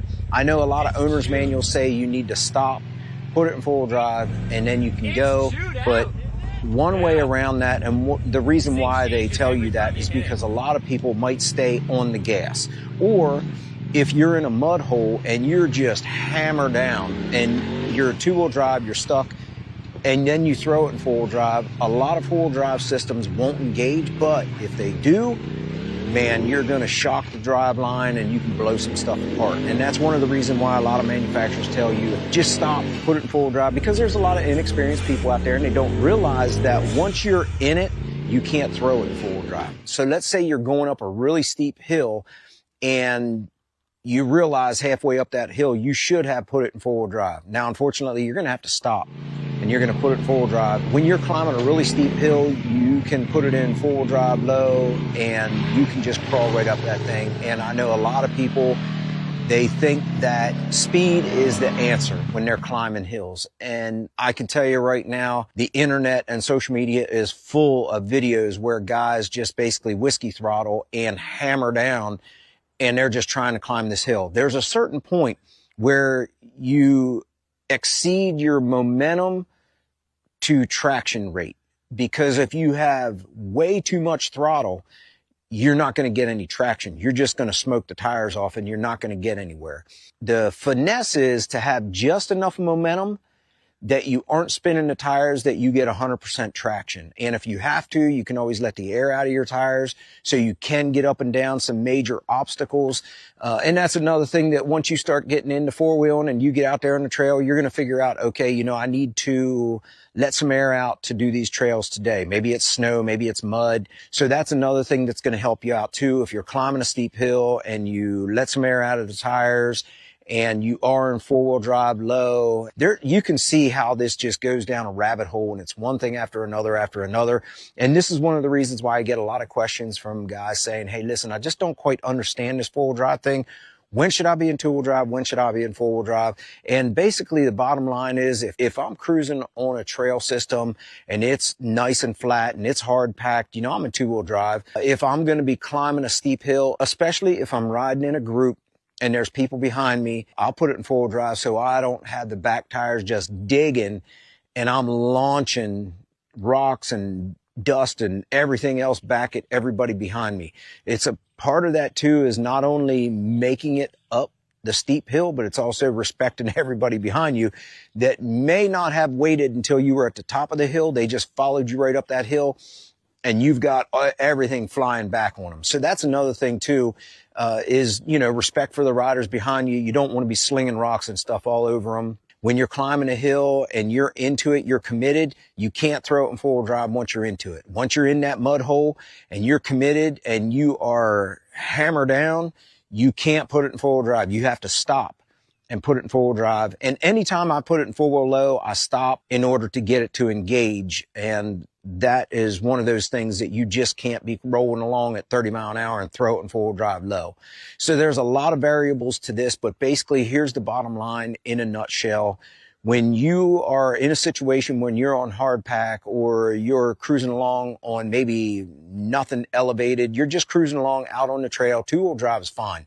Now, when you start to get to water crossings, mud crossings, climbing steep hills, four-wheel drive, now then you want to maybe consider four-wheel drive low if it's really steep, soupy, thick mud, or maybe it's a really steep hill climb with some off camber or some rocks. Four-wheel drive low, your machine is like a mountain goat. And remember, don't give it so much throttle that you just spin the tires and you don't get the momentum and traction that you need. The whole, oh, gas it, you'll get there, that doesn't always work. And you learn that as you off-road, and everybody has a different method. There's going to be all kind of guys that watch this say, well, that's not how I do it. And that's fine. There's more than one way to skin the cat. But I just like to get to the top of the hill without busting all my stuff up or rolling back down over. So for me, traction is key. I like to know that that machine's going to get to the top. And for me, low and slow is the key. I like to keep it in low four-wheel drive and just creepy crawl my way up that hill or mountain or whatever it is. And I let the machine do the work. It's amazing how well these machines work if you just let them do their thing. But whenever you're gassing it so hard that they can't do their thing, nothing good is going to come out of that.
What is up, everybody? Welcome back here to Rush Springs Ranch in Pineville, Missouri. We're here for the ninth and last/final race of the regular season. It's very, very sad, and it's very somber, but we love it because that means finals is next, and we're super excited for that. Again, it's a great weather, great here today, and we're excited to be here, but it's kind of sad because things go so fast. Just creeping up on us, you know? And then winter season is here, and there's no racing, and we're all just cold and sad. We're very sad. We're so sad. But the off season always goes by faster than we think it's going to as well. It does. You're like, it'll be spring before we know it. I got months to work in the buggy. Next thing you're like, race next week? What? Yeah, exactly. Oh my gosh. But things aren't over yet, and we got lots of racing still to do here at Rush Springs Ranch in Pineville, Missouri, as Matt said.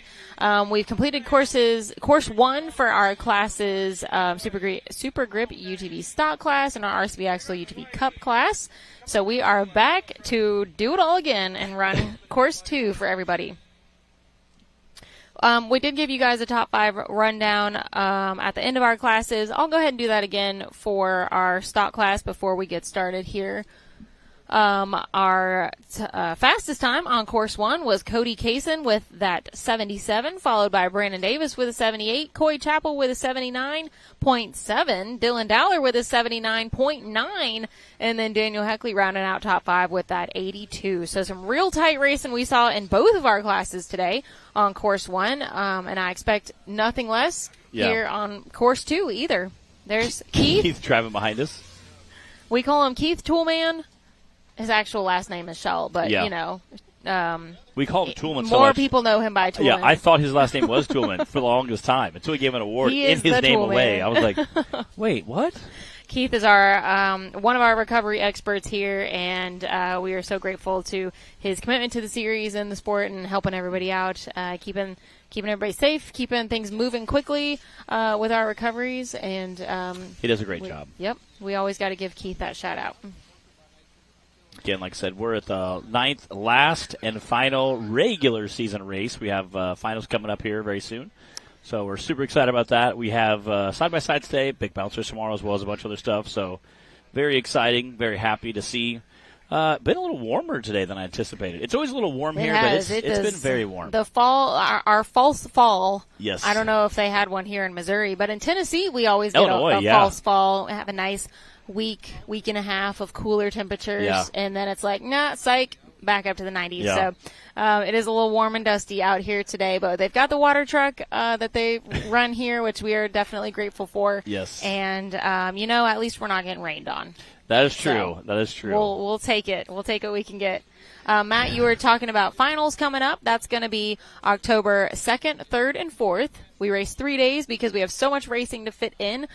We do double the racing, so double the points are at stake. It's 4 courses instead of just 2 for all of our classes, so we add a 3rd day in there so we can fit everybody in, and that will be at Wildcat in Kentucky. So not too long now. That's just a few weeks away. It isn't. Like I said, we have a few weeks away. We have some other events we'll be doing in between now and then. But, I mean, it's, again, a few weeks away. That's enough time to get home. Any last-minute upgrades you want to do before finals, or a really good, solid, maybe tear down a bolt check, check all the fluids, check all the filters. I know me and Nick Rack were talking about, he has a list that he runs through of things that, go over and double-check for, make sure everything's ready to go. Because that is, 4 courses over 3 days of racing. So if you break something on day 1, you really need to make sure everything's good to go. That way you can keep the buggy together. And a lot of guys will bring spare parts. So if you do break something minor, you can kind of scavenge it back together and at least keep on racing. So very, very awesome. Again, it's a great time racing. Wildcat's a great park, kind of located in central Kentucky. Yeah. So one of the nice things about Wildcat is it's so spectator friendly. We race in the area is kind of like a bowl. So we've got all of the race courses on the hillside, and then opposite from that is where all of our spectators, there's not a bad seat in the house. So there really isn't. Hopefully you guys will be able to join us either here on Hillside Live or there in person. And we are kicking off course 2 for UTV stock class right now. Looks like Daniel Heckley out on the course. Daniel out there ripping that Can-Am that can. Whoa, no! And he's over. I thought for sure he was going to put it back on the wheels. He did not stick the landing. He is going to need some recovery assistance. Oh, man. Dang it. He's like, oh, man. Oh, that is a bummer, man. We hate to see that. Don Curtis is like, well, Kenneth Cozine. You know, you get into all this really dry, grippy dirt. Yeah. And, you know, things don't always go as planned. And he's been drifting it quite a bit out there. Yeah, I think he just – some of this is real gravelly out here. Top layer of this really gravelly stuff. You've heard us talking about how we can hear the rocks pelting the side of the trailer when they go by on the short course. But there are a few areas that don't have that gravelly top layer and just will grab a tire. Yeah. I may or may not have rolled over on flat ground before. Yeah. That was a lot more traction than I thought it was going to be. Well, and that's usually what happens. You're gliding, and then it catches. There's a movie about skaters, and the guy they're skating along, he's used to hockey skates, catches the front and goes, "Topic," and just like launches over. And it's kind of the same way. It's not always the easiest, you know. Very that's kind of the same way with these race cars. You can have lots of spinning, and then you're sliding sideways, you know. And then all of a sudden you're not sliding anymore. No longer you're sliding. You're rolling. We do hate to see that out here, but unfortunately, that is part of racing.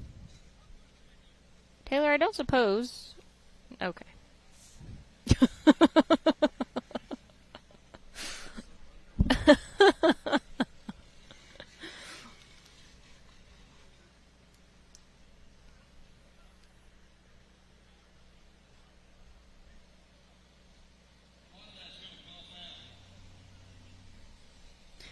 Well, we'll go ahead and say thank you guys for joining us here on Hillside Live.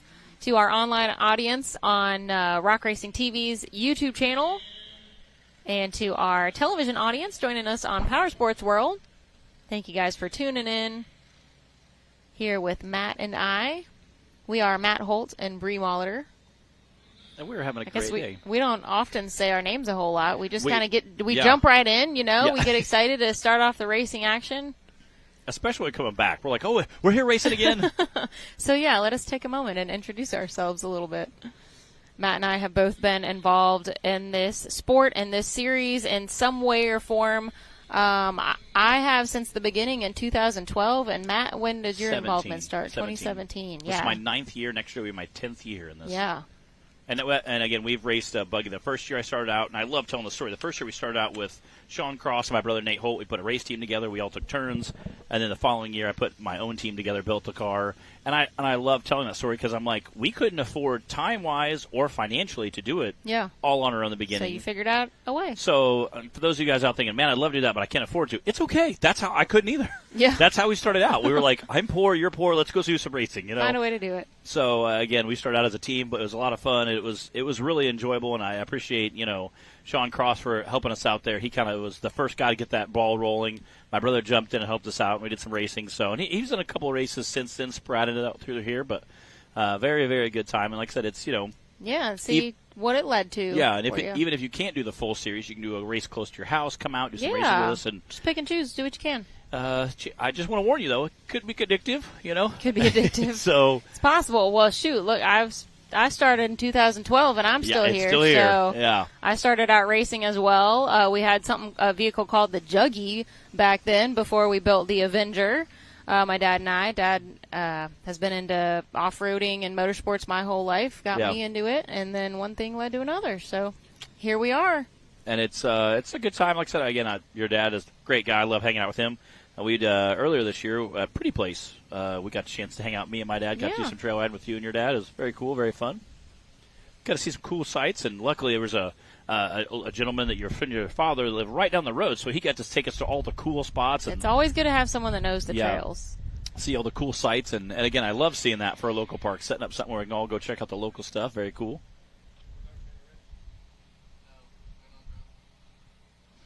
And that is a good reminder of how this is a family sport, really. I mean, it's so easy to get your whole family involved.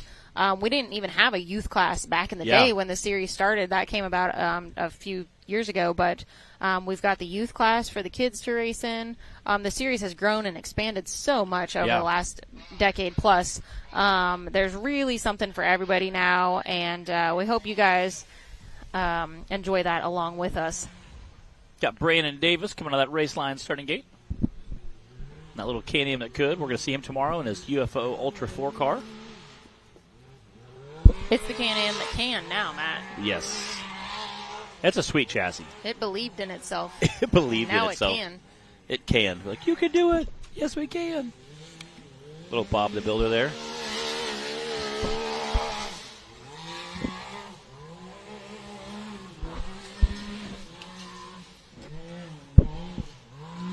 Brandon had a second place time on course 1,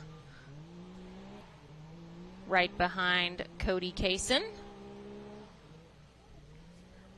Brandon is also coming off a win from our last event at Hawk Pride a few weeks ago, so things are looking pretty good for him right now. Let's see if that Can-Am can get him on the top of the podium. Brandon's been doing a lot of racing this season. Matt, you mentioned Crandon earlier, and also the LS Fest. LS Fest last weekend. He's got the new UFO buggy. A lot going on in Brandon's race world. Yeah, Crandon and LS Fest were both back-to-back weekends, so yeah, that's a lot. There was a handful of guys that went straight from one race to the next. That's a 78.679 from Mr. Brandon Davis. Again, there was a handful of guys that went straight from Crandon to LS Fest since they were leaving Monday to head to one, and one started on Thursday. So wow. They're like, yeah, we got to basically leave here and head to the next one. That's some commitment right there.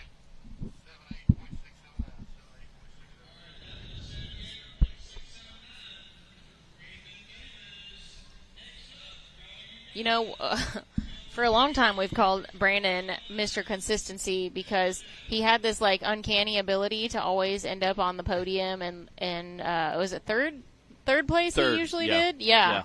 He would even joke when he did get like second or first place. He's like, I don't know, this doesn't feel right.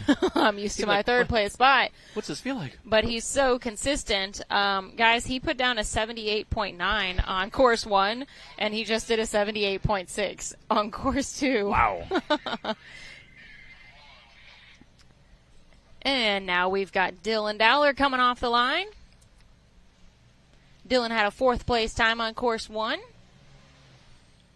Also did really well in our stock class, or I'm sorry, the cup class with the fastest time on course 1.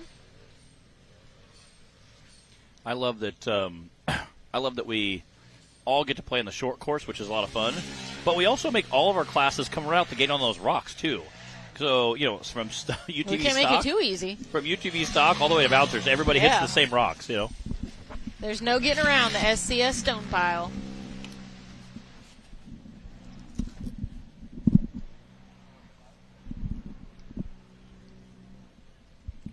He's launching out there.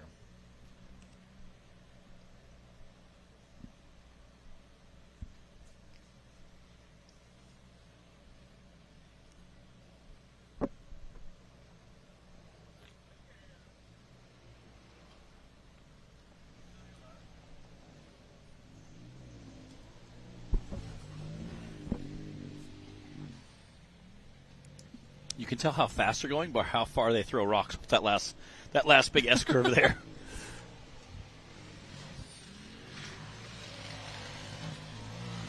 All right, let's see what he got.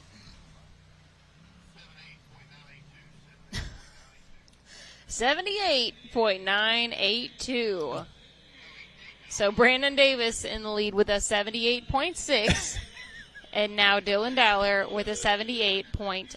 Seriously? Did they just get together and be like, all right, here's the plan? All right, so here's what we're going to do, guys. Check this out. This is what we're all going to run this time. I need everyone to get in the 78 window. For real. How would you even, do you have a stopwatch glued to the dash? Faster, faster, faster. Ooh, slow down. Yeah, there we go. Not too, yeah, there we go. I don't think I could run within 0.2 of a second if I tried, I mean, I probably could on the 100th try, but, that's just impressive.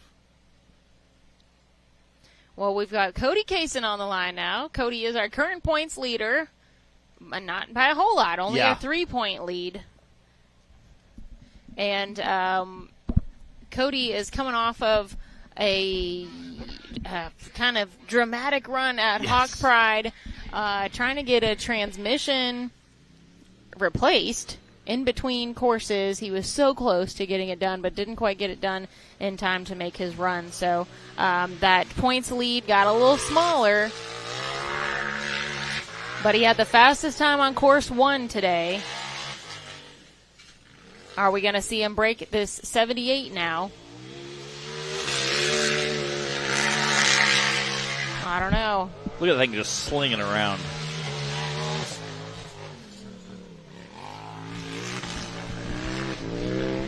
I mean, that thing is just jumping around. I mean, pushing it as hard as he can. Again, definitely doing a great job this season. Unfortunately, having a very, very rough race at our last event. Had a DNF on course 1, and then he had a did not start on course 2. Unfortunately, because of that, let him, he dropped in points, but he's still barely squeaking by with leading by 3 points. But Cody's not got to lay down. He's going to get out there and battle as hard as he can, and does a great job. And one of the nicest guys on the course. He's out there helping bouncers, so we always appreciate him and all he does when he's out of the driver's seat as well. Oh, somehow Cody is always the first one on the scene to assist with a recovery or give a driver some spotting on a course. 75.113. Again, stay with that 70s. There it is. Stay with that 70s. 75, though. Cody is our current leader on course 2 right now. That's going to be a tough time to beat.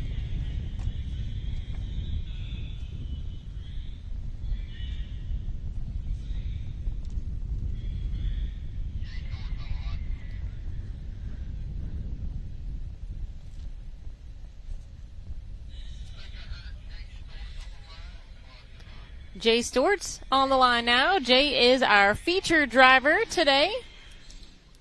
Matt and I like to do something called Featured Driver Friday and represent one of our drivers in their merch and just show a little extra love to their race program.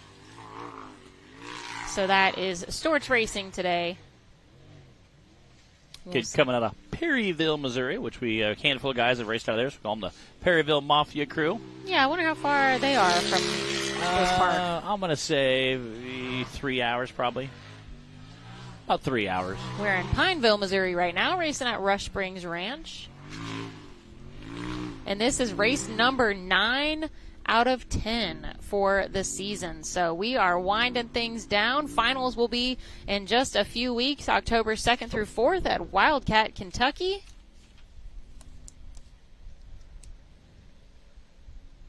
And the points race is pretty tight in all of our classes, actually. It's wicked. I cannot believe how tight it is. Getting bouncer, which we'll talk about tomorrow, 1 point. Yeah. So today, you guys have been watching our UTV Stock and Cup classes. Tomorrow we'll have UTV Bounty. We'll have the Bouncers, Limited Bouncers, our UTV Teen class, and our UTV Youth. So a full day of racing to come tomorrow still. And Jay is through the finish line. Let's check that time. With an 85.105.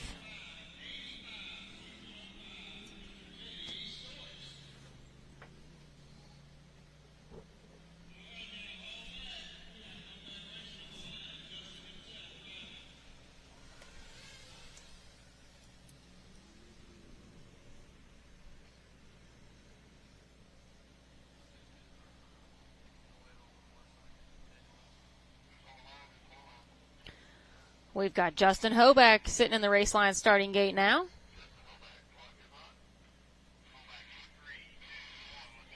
Here we go.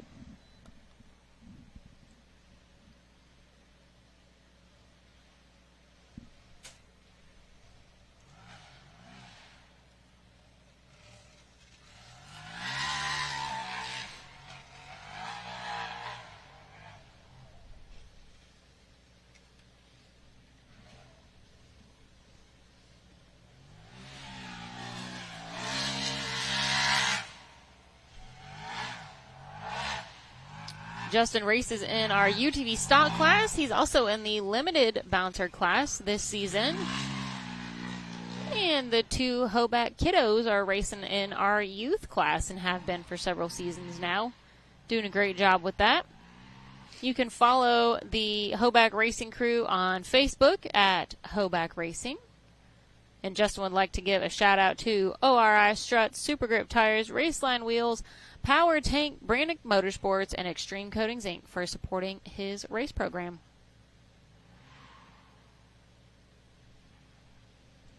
Justin also does a ton of stuff with our youth section. We appreciate all the stuff he does with our youth, and just all-around helpful guy around race day. Yeah, you can often find him at our starting line doing safety checks and sending our drivers off the line. And like Matt says, he is a big part of our youth class as well.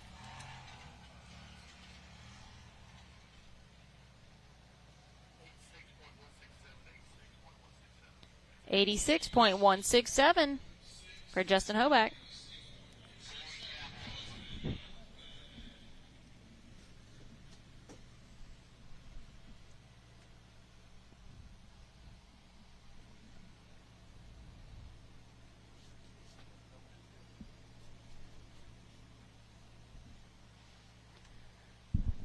We've got Coy Chapel on the line now. Coy had a 3rd place finish on course 1.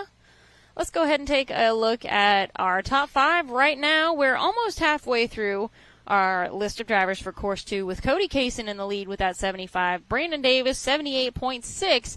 Dylan Dowler with a 78.9. And then we've got Jay Storts and Justin Hoback rounding things out.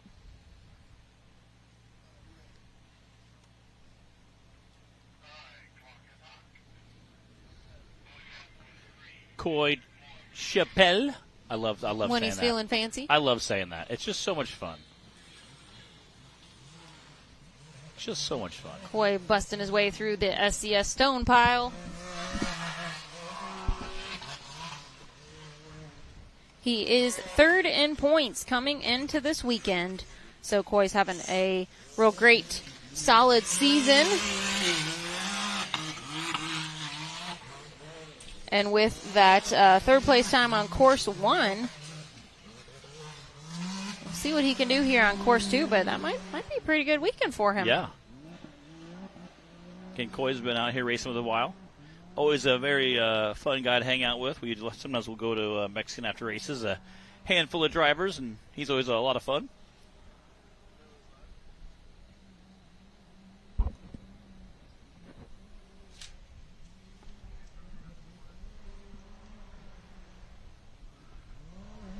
Just blowing through that short course area.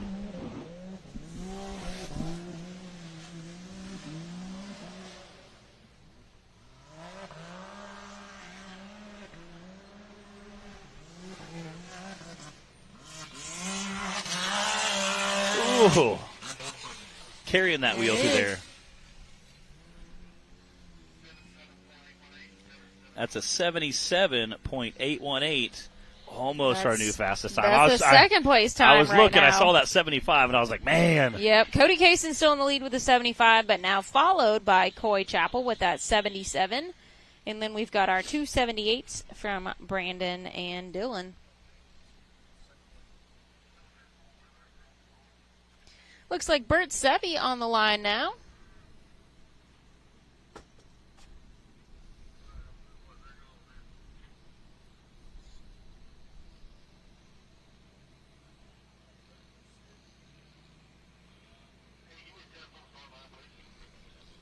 Bert made that UTV slightly famous earlier this year.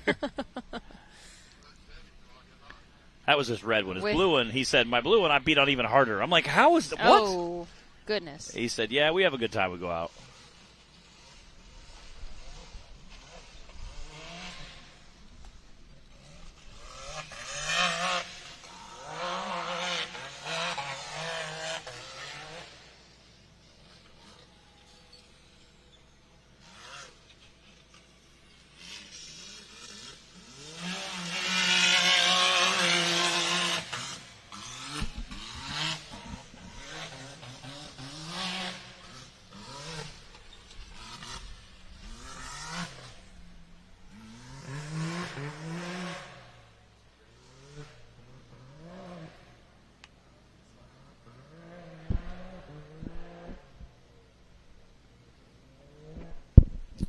love the short course area. It's so much fun.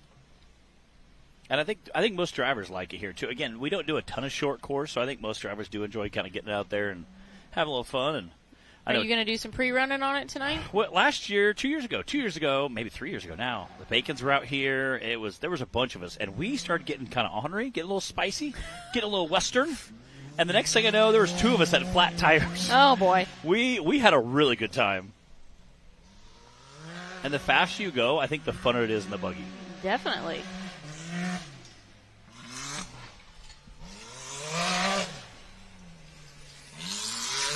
All right, let's check that time.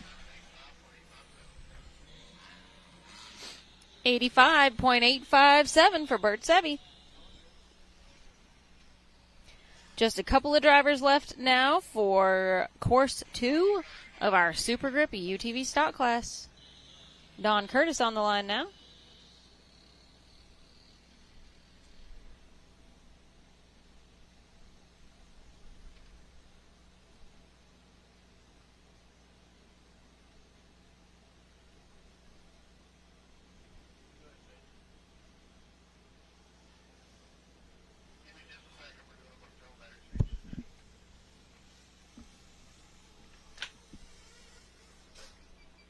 Our area heading in and out of the finish line over here looks like it's getting pretty worn in. You can definitely tell that they had quite a bit of erosion. You can tell that just the landscape of this area right behind us has drastically changed. He said Russ has said they've been working like endlessly for the last couple weeks to get all this area ready, getting prepped for the race. Yeah, we appreciate Russ and Lynette and their crew here at Rush Springs Ranch for getting everything prepped and ready and hosting us this weekend. They always do a great job for us. So this park has 75 miles of trails to ride on. They've got cabins, campgrounds. They have those boathouse cabins. They're they're actually boats put out and built out into, little can you still call it a cabin if it's a boat? I don't know. We call them cabin cruisers. It's a boat on land. Yeah. Some of them have a deck built out onto them and whatnot to, improve the space and make it bigger and everything. Yeah, but they're pretty cool. They call those bigger boats, like you can have like a kind of a camping area downstairs. They call them a cabin cruiser, so it fits that they are a cabin now. Yeah. So that's kind of what he turned them into, just on a cabin on land. Well, they're pretty cool. I saw some of them last year. I've never stayed in one. I got to drive by them, and we looked at them last year pretty closely, and they're very cool. They've done a great job with them. Don Curtis is out on the course right now. But, yeah, they have lots to offer here from hiking and fishing, obviously off-roading and camping. They've got the ponds that you mentioned, Matt, earlier. Yeah. They are gracious to get the water truck out here for us. Everybody appreciates that. Yeah, everybody does. We were coming this morning, and my dad was like, man, the dust is getting kind of bad. I said, well, it's early in the day, but I said, they'll have the water truck out watering. And then right as we came over the next hill, it was parked right there, and they're filling it up out of one of the ponds. So that we greatly appreciate that because it helps keep the dust out, especially this year being warm. Don is flying through that course. He is ripping around the short course. Looks like a fun time. All right, straight on through the finish line now. Let's see what he got.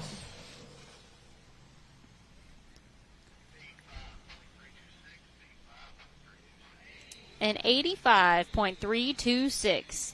Matt, that is our third 85. We had 85.1, 0.3, and 0.8. It's getting pretty close out here.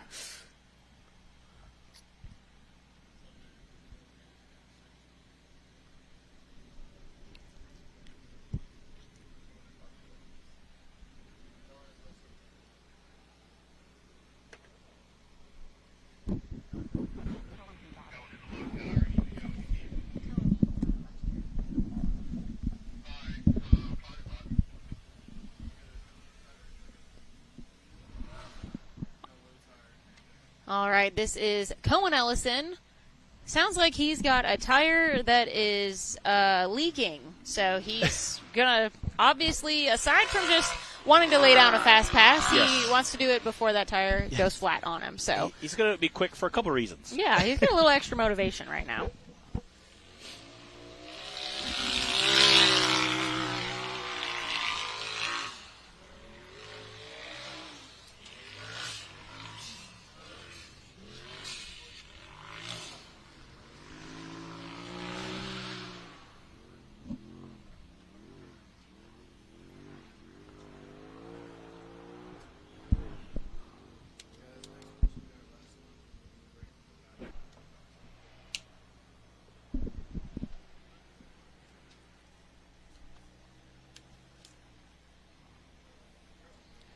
Launching off those jumps.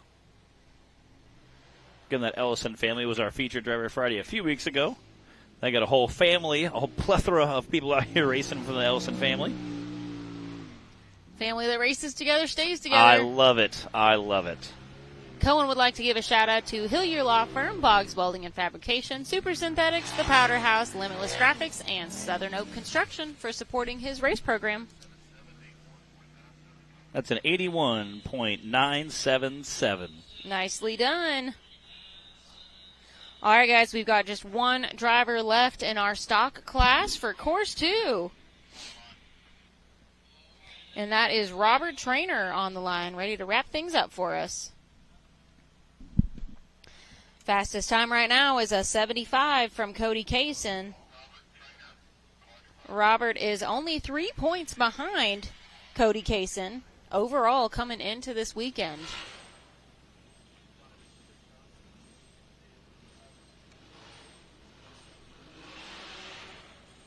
We haven't seen any carnage on the SCS stone pile yet. Yeah. That's always good.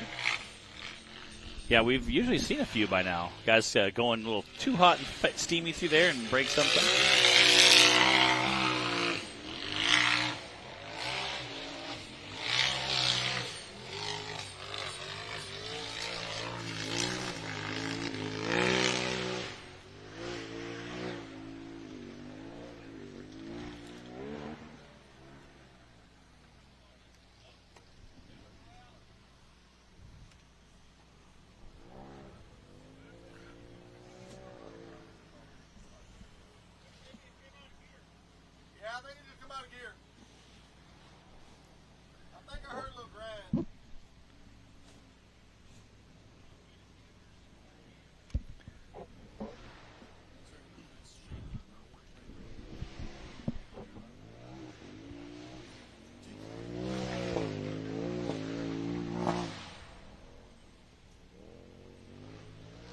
Robert out there making quick work of that short course.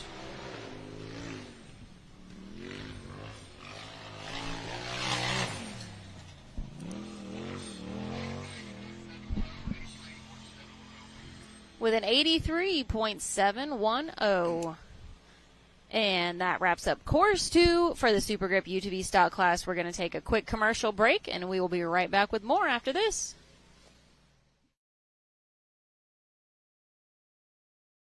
Rebirthed from the depths of Baja, Mickey Thompson Tires announces a new American mud terrain legend. The new Baja Legend MTZ. Silica reinforced T4 tread compound. Powerply 3-ply construction. Improved 4-pitch side biters. Proven MTZ tread styling for undisputed traction. 35 different sizes, and one is just waiting for your rig.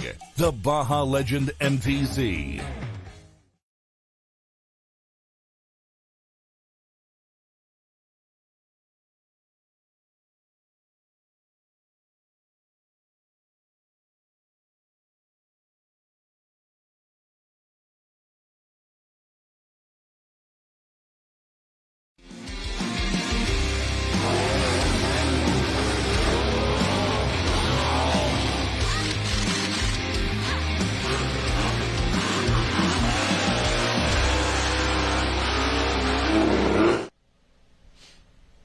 All right, guys, and we are back with those results from Course 2 of the stock class. Let's take a look at our top 10 and see how things shook out This is just for course 2. Cody Kaysen had the fastest time with that 75, followed by Coy Chappell with the 77, Brandon Davis with that 78.6, Dylan Dowler with the 78.9, and Cohen Ellison with an 81.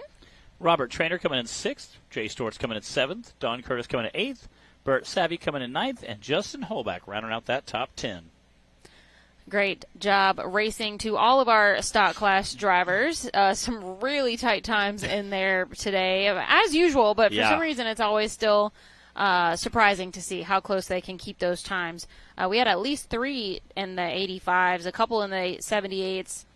I don't know how they do it, but we are ready to move on to course 2 of our RCB Axle UTV Cup class. I can give you guys a top 5 rundown from course 1. Just a reminder of where everybody ended up a little while ago. Dylan Dowler had the fastest time, followed by Clay Kaysen, Casey Howell, Dustin Medley in 4th, and then Cooper Bentley rounding out top 5. Yeah. Again, very quick times. Very close times, too. Again, it's been a very competitive day of racing so far. And it's cool. Again, 85 seconds and separated by 2/10, 3/10. It's just incredible to see. We had a few of those in the Cup class, too. Let's see. Dylan, his leading time was an 85.1, and then second place Clay had an 85.4. Jows. Incredible. Again, very tight racing so far today. We have UTV Cup. That'll end up wrapping up our day. Then we have a whole plethora of classes tomorrow racing, including bit limited and unlimited bouncers. Yep. They will throw rocks a little bit farther as well. Can we kind of protect our media crew over here off to the right? We have a handful of people over there, including our drone pilots. We try to always be cautious for them, make sure they're safe. Oh, yeah. Nobody wants to take a rock to any part of the body. You're like any part of the body. Any part of the body. But, yeah, we will have a full day of racing tomorrow. UTV Bounty bouncers, limited bouncers, our UTV teen class, and then UTV youth. So lots of racing to come for tomorrow. We'll be starting that in the morning, about 10 o'clock Central Time. Yeah. You guys can be looking for that here on Hillside Live. Sounds like we are ready to go to the starting line and get things kicked off for course 2 of the Cup class. I believe we got Matt Myrick on the line. Looks like they're making sure the course is clear. Again, things go much quicker when you don't have a lot of mechanical breakage. So today we've been kind of that's always a plus. We're ripping through these classes. Between fast times and very few recoveries. We've had one rollover? Yeah. That was probably accidental, judging by the way it tipped over. Yeah, one Matt Myrick recovered off the course, and it looks like he was almost his issue is, he was able to take care of it. Almost a self-recovery too. He was trying. He was close. We always appreciate limited recoveries during a race day. Yeah, having self-recovery is really handy for us in production. Not to mention all of our course workers and our camera crew that is sitting out in that hot sun baking right now. Yeah. They also appreciate it. All right, clock is hot.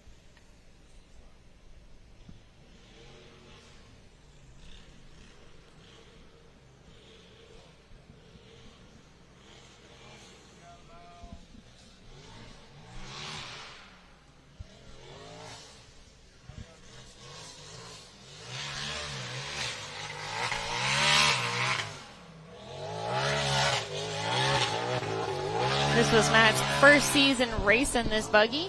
He calls it Knucklehead. To stick with the busted knuckle theme. But he's been racing since 2016. Oh man, it's not sounding good still. Can you see the kind of access road there on the course they've cut in for that way they can get recovery crews if they need to for safety, for recovery. Again, it did not sound good coming down the hill there. No, it's making popcorn, as we like to say.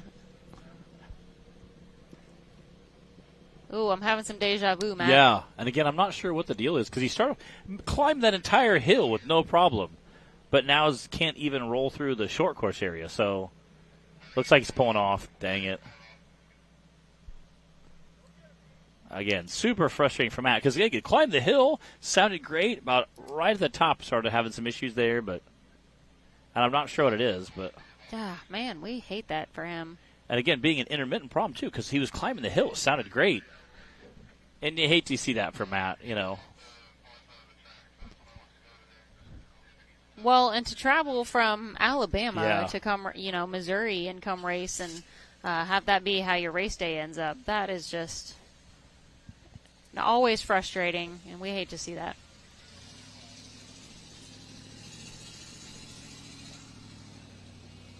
Get very frustrating for Matt. We're going to send Keith over there, see if Matt needs a hand with recovery right now. It looks like he is off the course, though.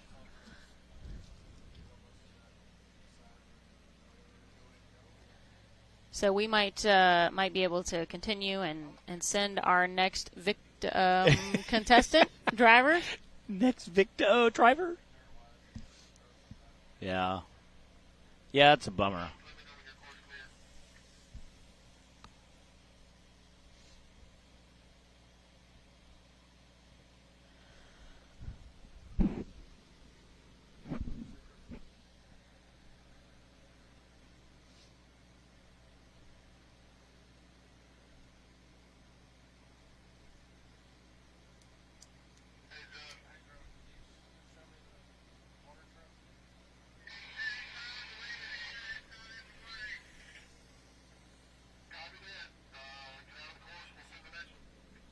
All right.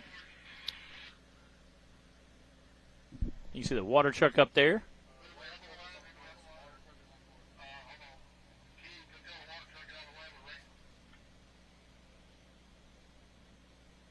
Looks like they found an opportune moment to come out and water the course down a little bit on that corner for us.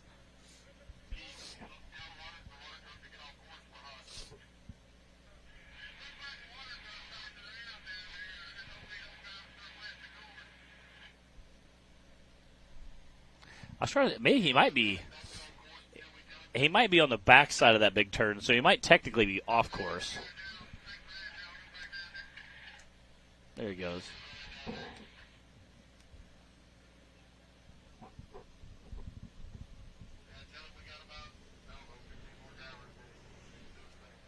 Again, that's you'll see those guys out this weekend, not just watering the course, but also the trails here, that main drag road that comes in from where all the drivers park.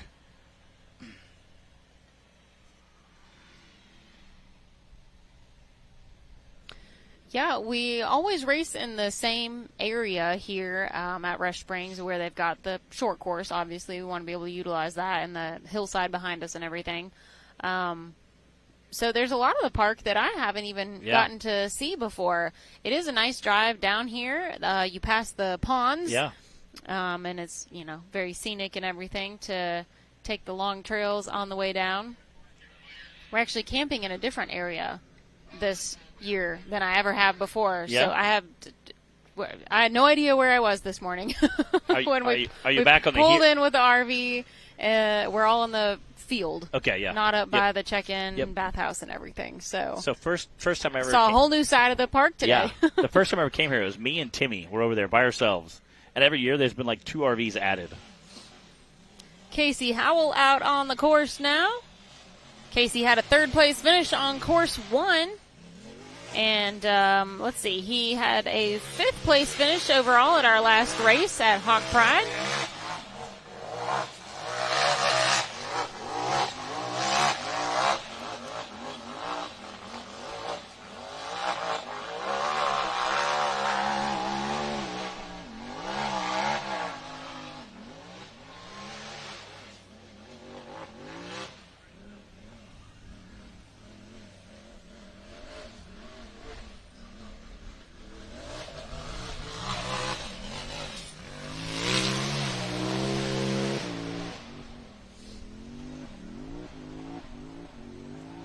Casey is moving through there.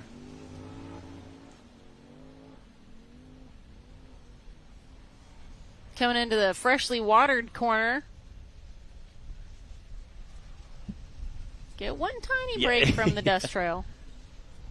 I love seeing that. I'm just ripping there.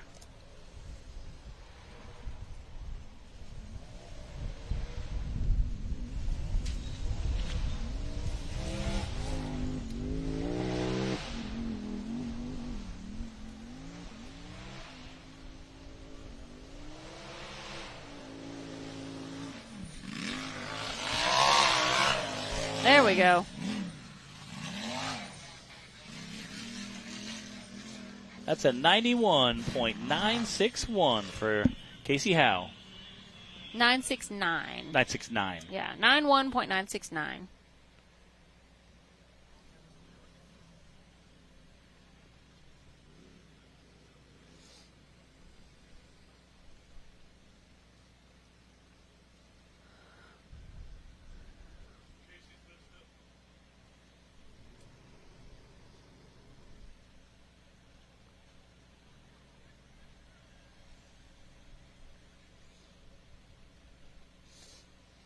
All right, we've got Cooper Bentley pulling up to the line now.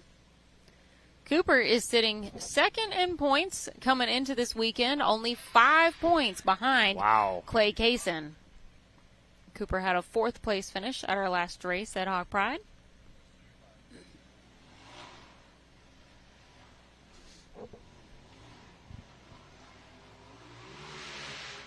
Cooper had a 5th place time on course 1 just a little while ago.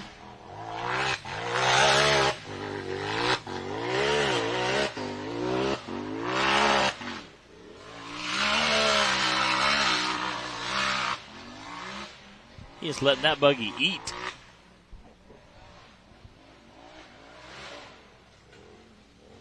Whoa, flying down the hill. Squirrely there.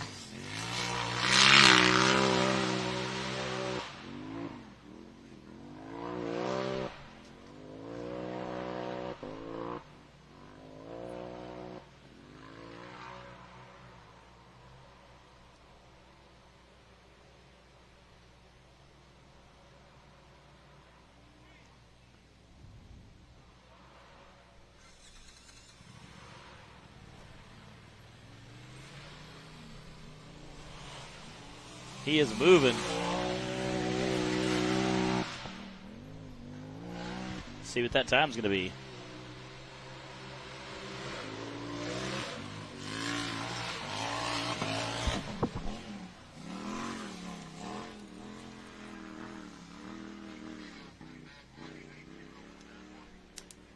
Ooh. 80.948.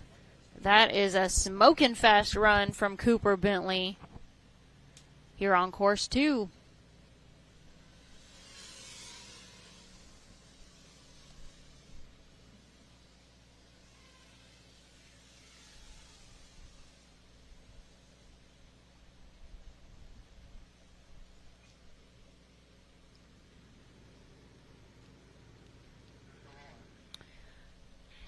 Looks like we've got our newcomer, Hunter Shane, back in action here for course 2. He wasn't able to finish course 1. I'm not exactly sure what went wrong for him, but had to stop halfway up the hill climb.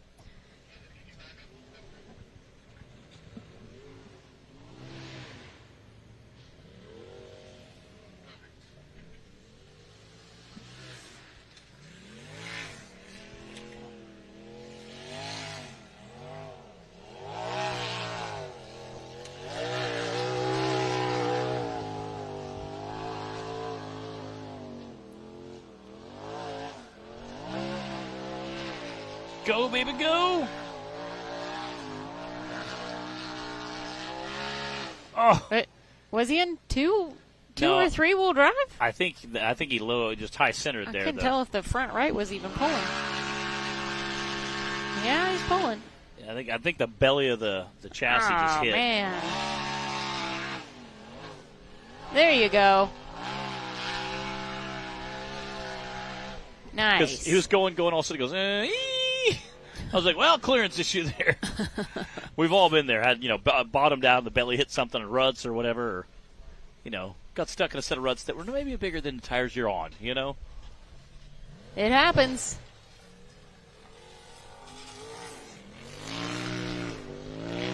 All right. Well, he's already doing a lot better than on course 1. Made it further, so things are looking good for Hunter right now.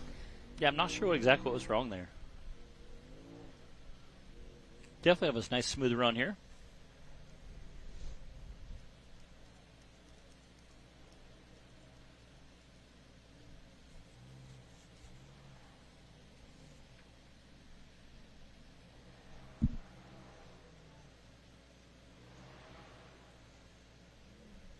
Looking good on the short course.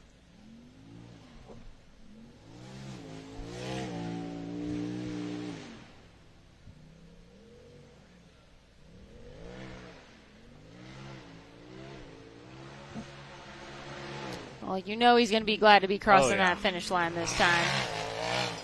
And we're glad to see it too.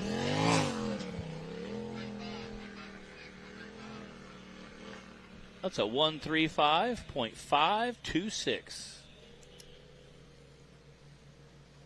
Yeah, I bet he's very happy to be getting a time there. I see Clay Kaysen on the line now. Clay is our current points leader. He had a second place finish on course 1 today. He also had a second place finish at our last race at Hawk Pride.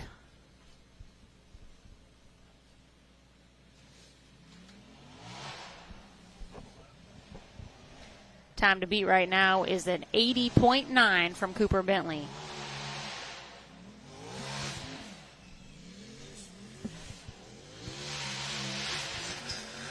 It looked like he almost missed his turn a little bit there.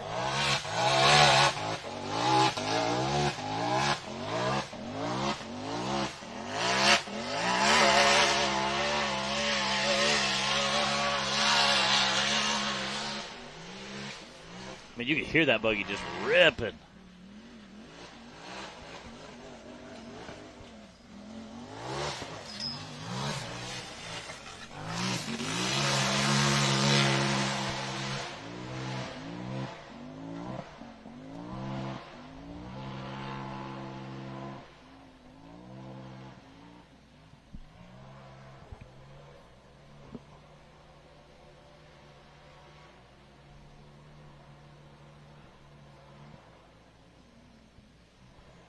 Man, it's tough to tell who if Clay is on par with Cooper or faster.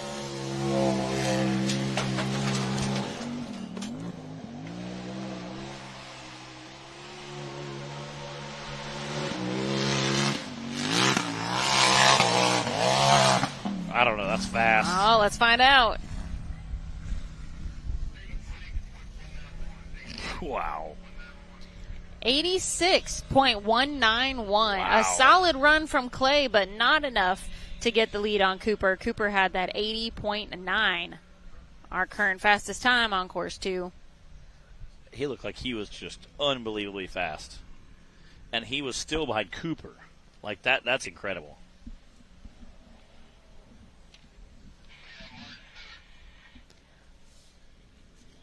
Martin Stewart on the line now.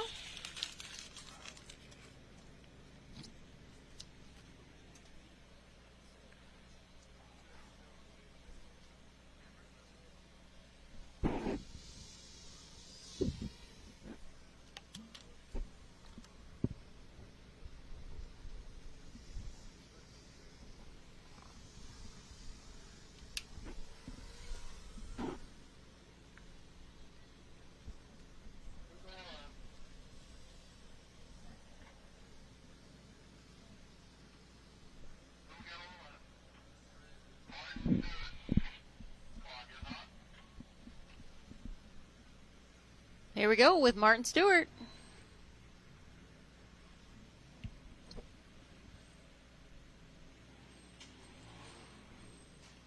Again, you can hear that chassis just slamming into the rocks there.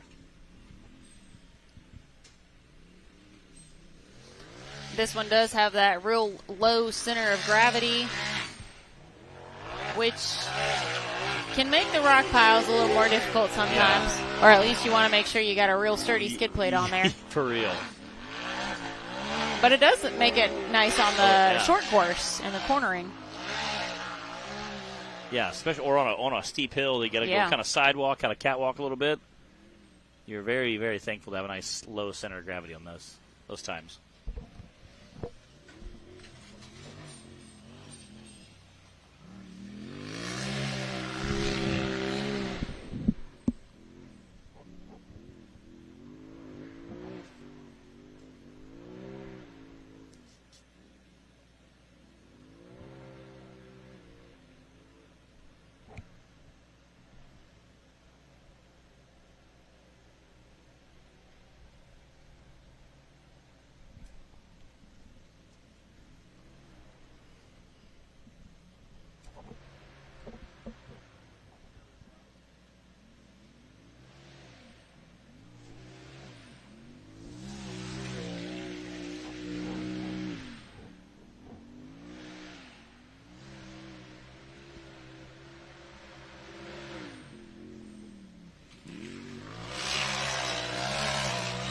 through the finish line. All right.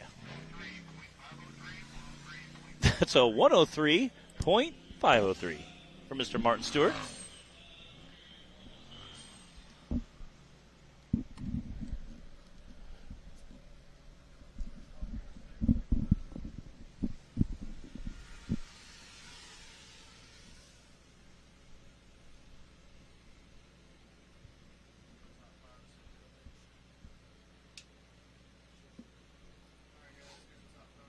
All right, we got a top 5 here for you. Number 1 coming in Cooper Bentley. 2 is Clay Kaysen. 3 is Casey Howe. 4 is Martin Stewart. And 5 is Hunter Shane. Again, that's we're about halfway through, not quite halfway through our UTV Cup. Yeah, about halfway for course 2. Yeah, we're about to wrap up for the day. Yeah, Fridays are our shorter racing days. We just run our 2 classes. We start in the afternoons. But Saturdays, full day of racing. We've got 5 classes racing starting in the morning. Yeah. So y'all tune back in for all of that tomorrow. And again, with very quick times and very limited amounts of crashes today, we've had actually that helps a lot. Really quick afternoon. Keep moving through things. Jesse Phillips is on the course now.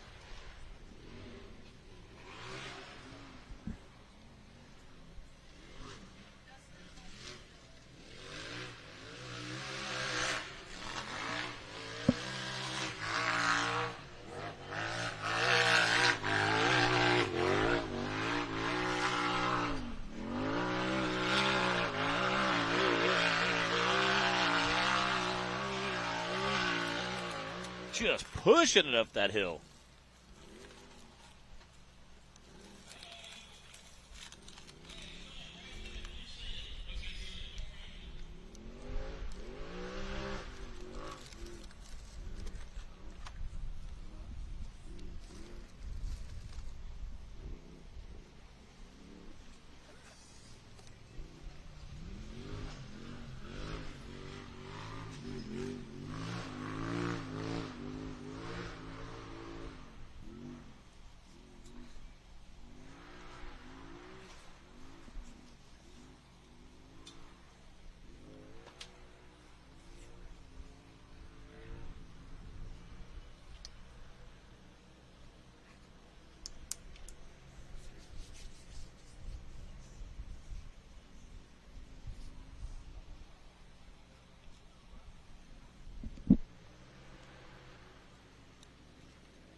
He is flying through there.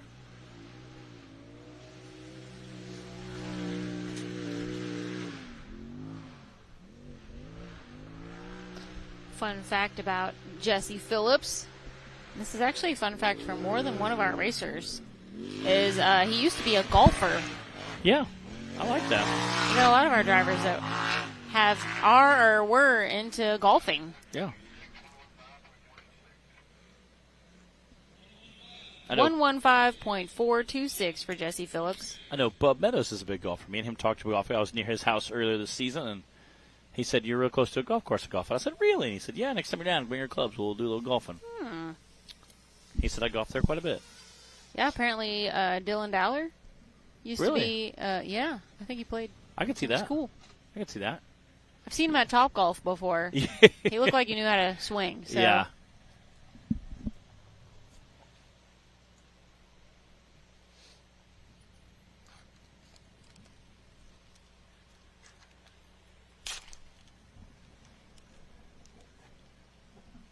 I can swing really accurately, or I can swing really hard. Unfortunately, I cannot do both. I can't do either. So. I'm like, I can hit it really good. I mean, super hard. It goes way over to the side, not necessarily where it's supposed to go. So, I mean, it's fun to hit a ball really hard. Unfortunately, it usually has to go where it needs to go.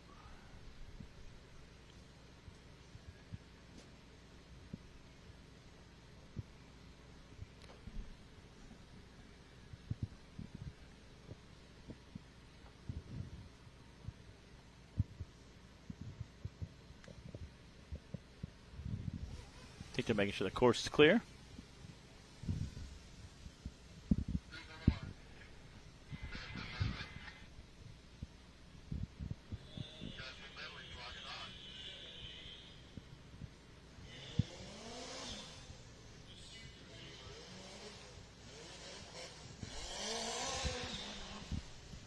Dustin Medley out there. Again, this is the buggy with the Pro R engine, that 4-cylinder. You can hear that turbo, that pop-off valve. Sounds so amazing. Also has rear steer. As me and Bree pointed out earlier, rear steer and a lot of power. You can do some really cool things. That didn't sound good. It's like he missed a gear. Popped out a gear, maybe? There he goes. Look at that. Just clawing his way out the top.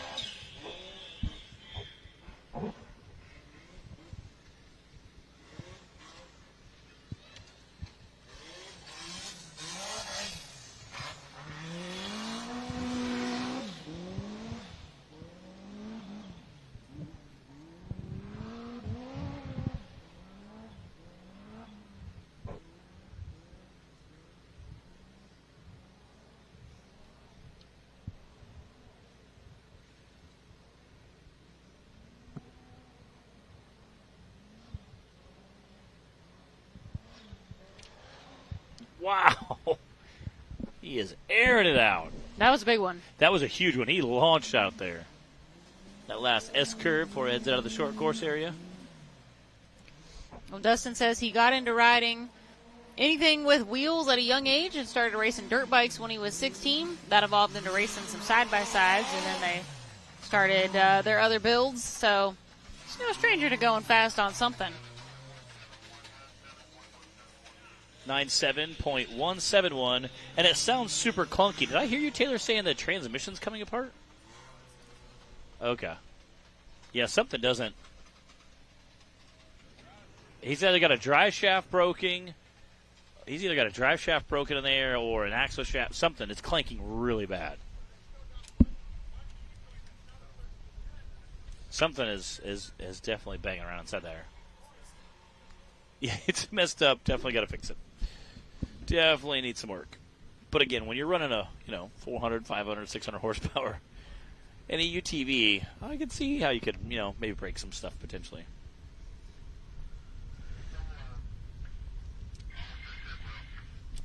I mean, I've seen guys break stuff in 800. So when you times 6 times the horsepower. Hey, where there's a will, there's a way.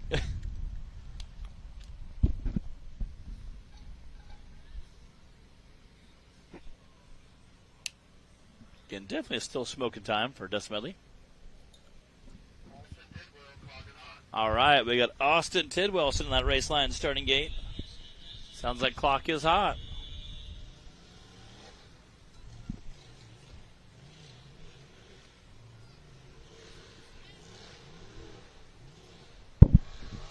Cooper Bentley is still in the lead right now with an 80, followed by Clay Kaysen with an 86.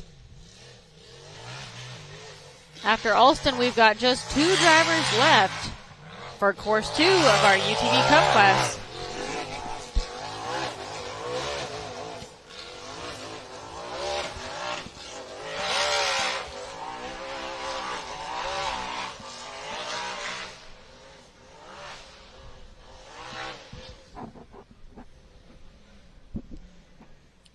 We'll see Alston racing in the bounty class tomorrow as well. He is 3rd in points in the bounty class coming into this weekend, so been a good season for him so far.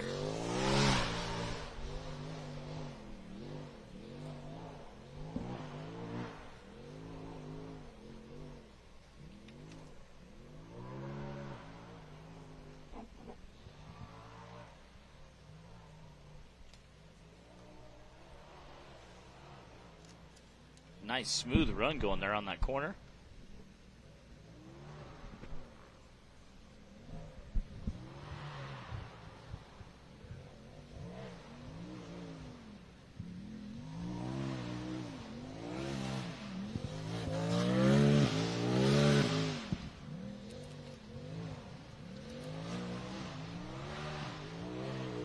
Last little S-curve here to the finish line. Casey's been doing a great job this season about out here just laying it down.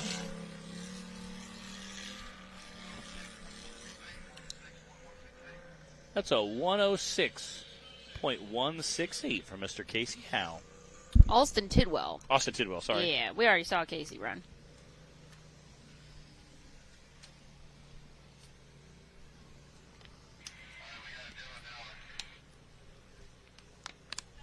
All right, guys, we've got Dylan Dowler on the line.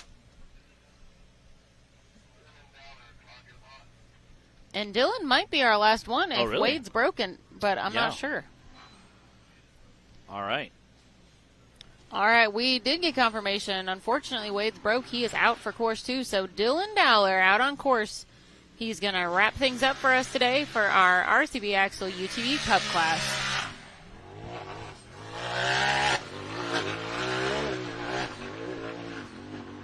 Dylan had the fastest time on course 1.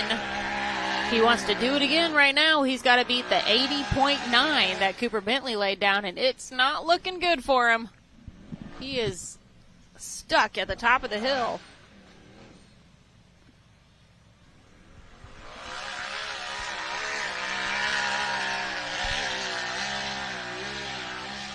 That ledge right there. We've he had seen to trip claw up. his way up that one. A handful of drivers have issues with that little ledge right there.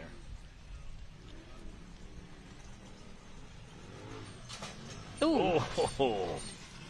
Heard that.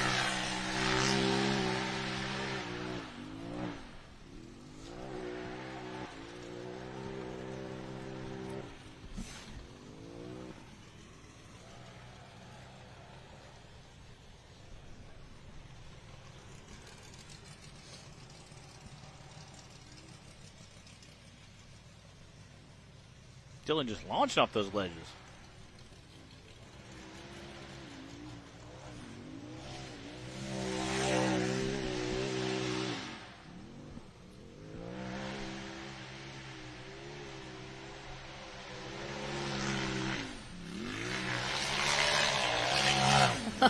Sliding into the finish line.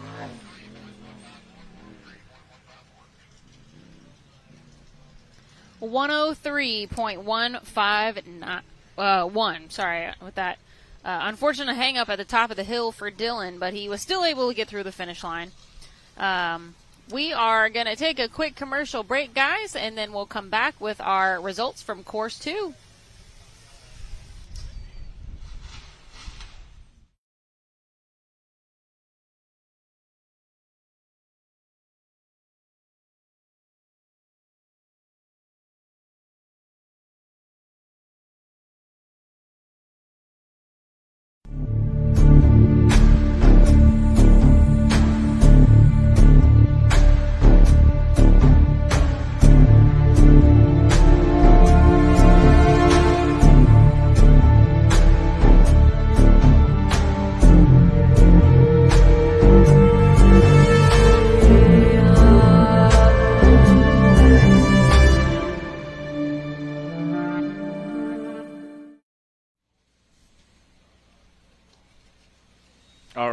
Welcome back, everybody. We got top 5 results again here for the UTV Cup Series.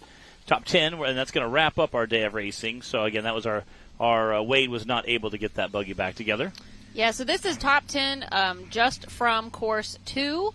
Cooper Bentley was able to hang on to the lead with that 80.9, followed by Clay Kaysen with an 86 in second, Casey Howe with a 91 in third, Dustin Medley with a 97 in fourth, and Dylan Dowler with that 103 rounding out top 5. Martin Stewart picking up 6th place, Austin Tidwell coming in 7th, Jesse Phillips coming in 8th, Hunter Shane pulling 9th, and Matt Merrick rounding out that top 10. Again, that was for course 2.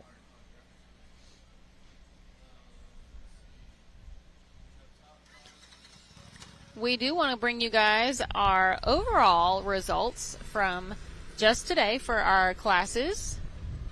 So far, we've just brought you the times per course, and this is our overall result for UTV stock class today. Cody Kaysen took the win, followed by Coy Chappell in 2nd place, Brandon Davis in 3rd place, Dylan Dowler in 4th, and Cohen Ellison in 5th place. Those are going to be those top 3 right there are going to be on top of the podiums, taking home some trophies later today.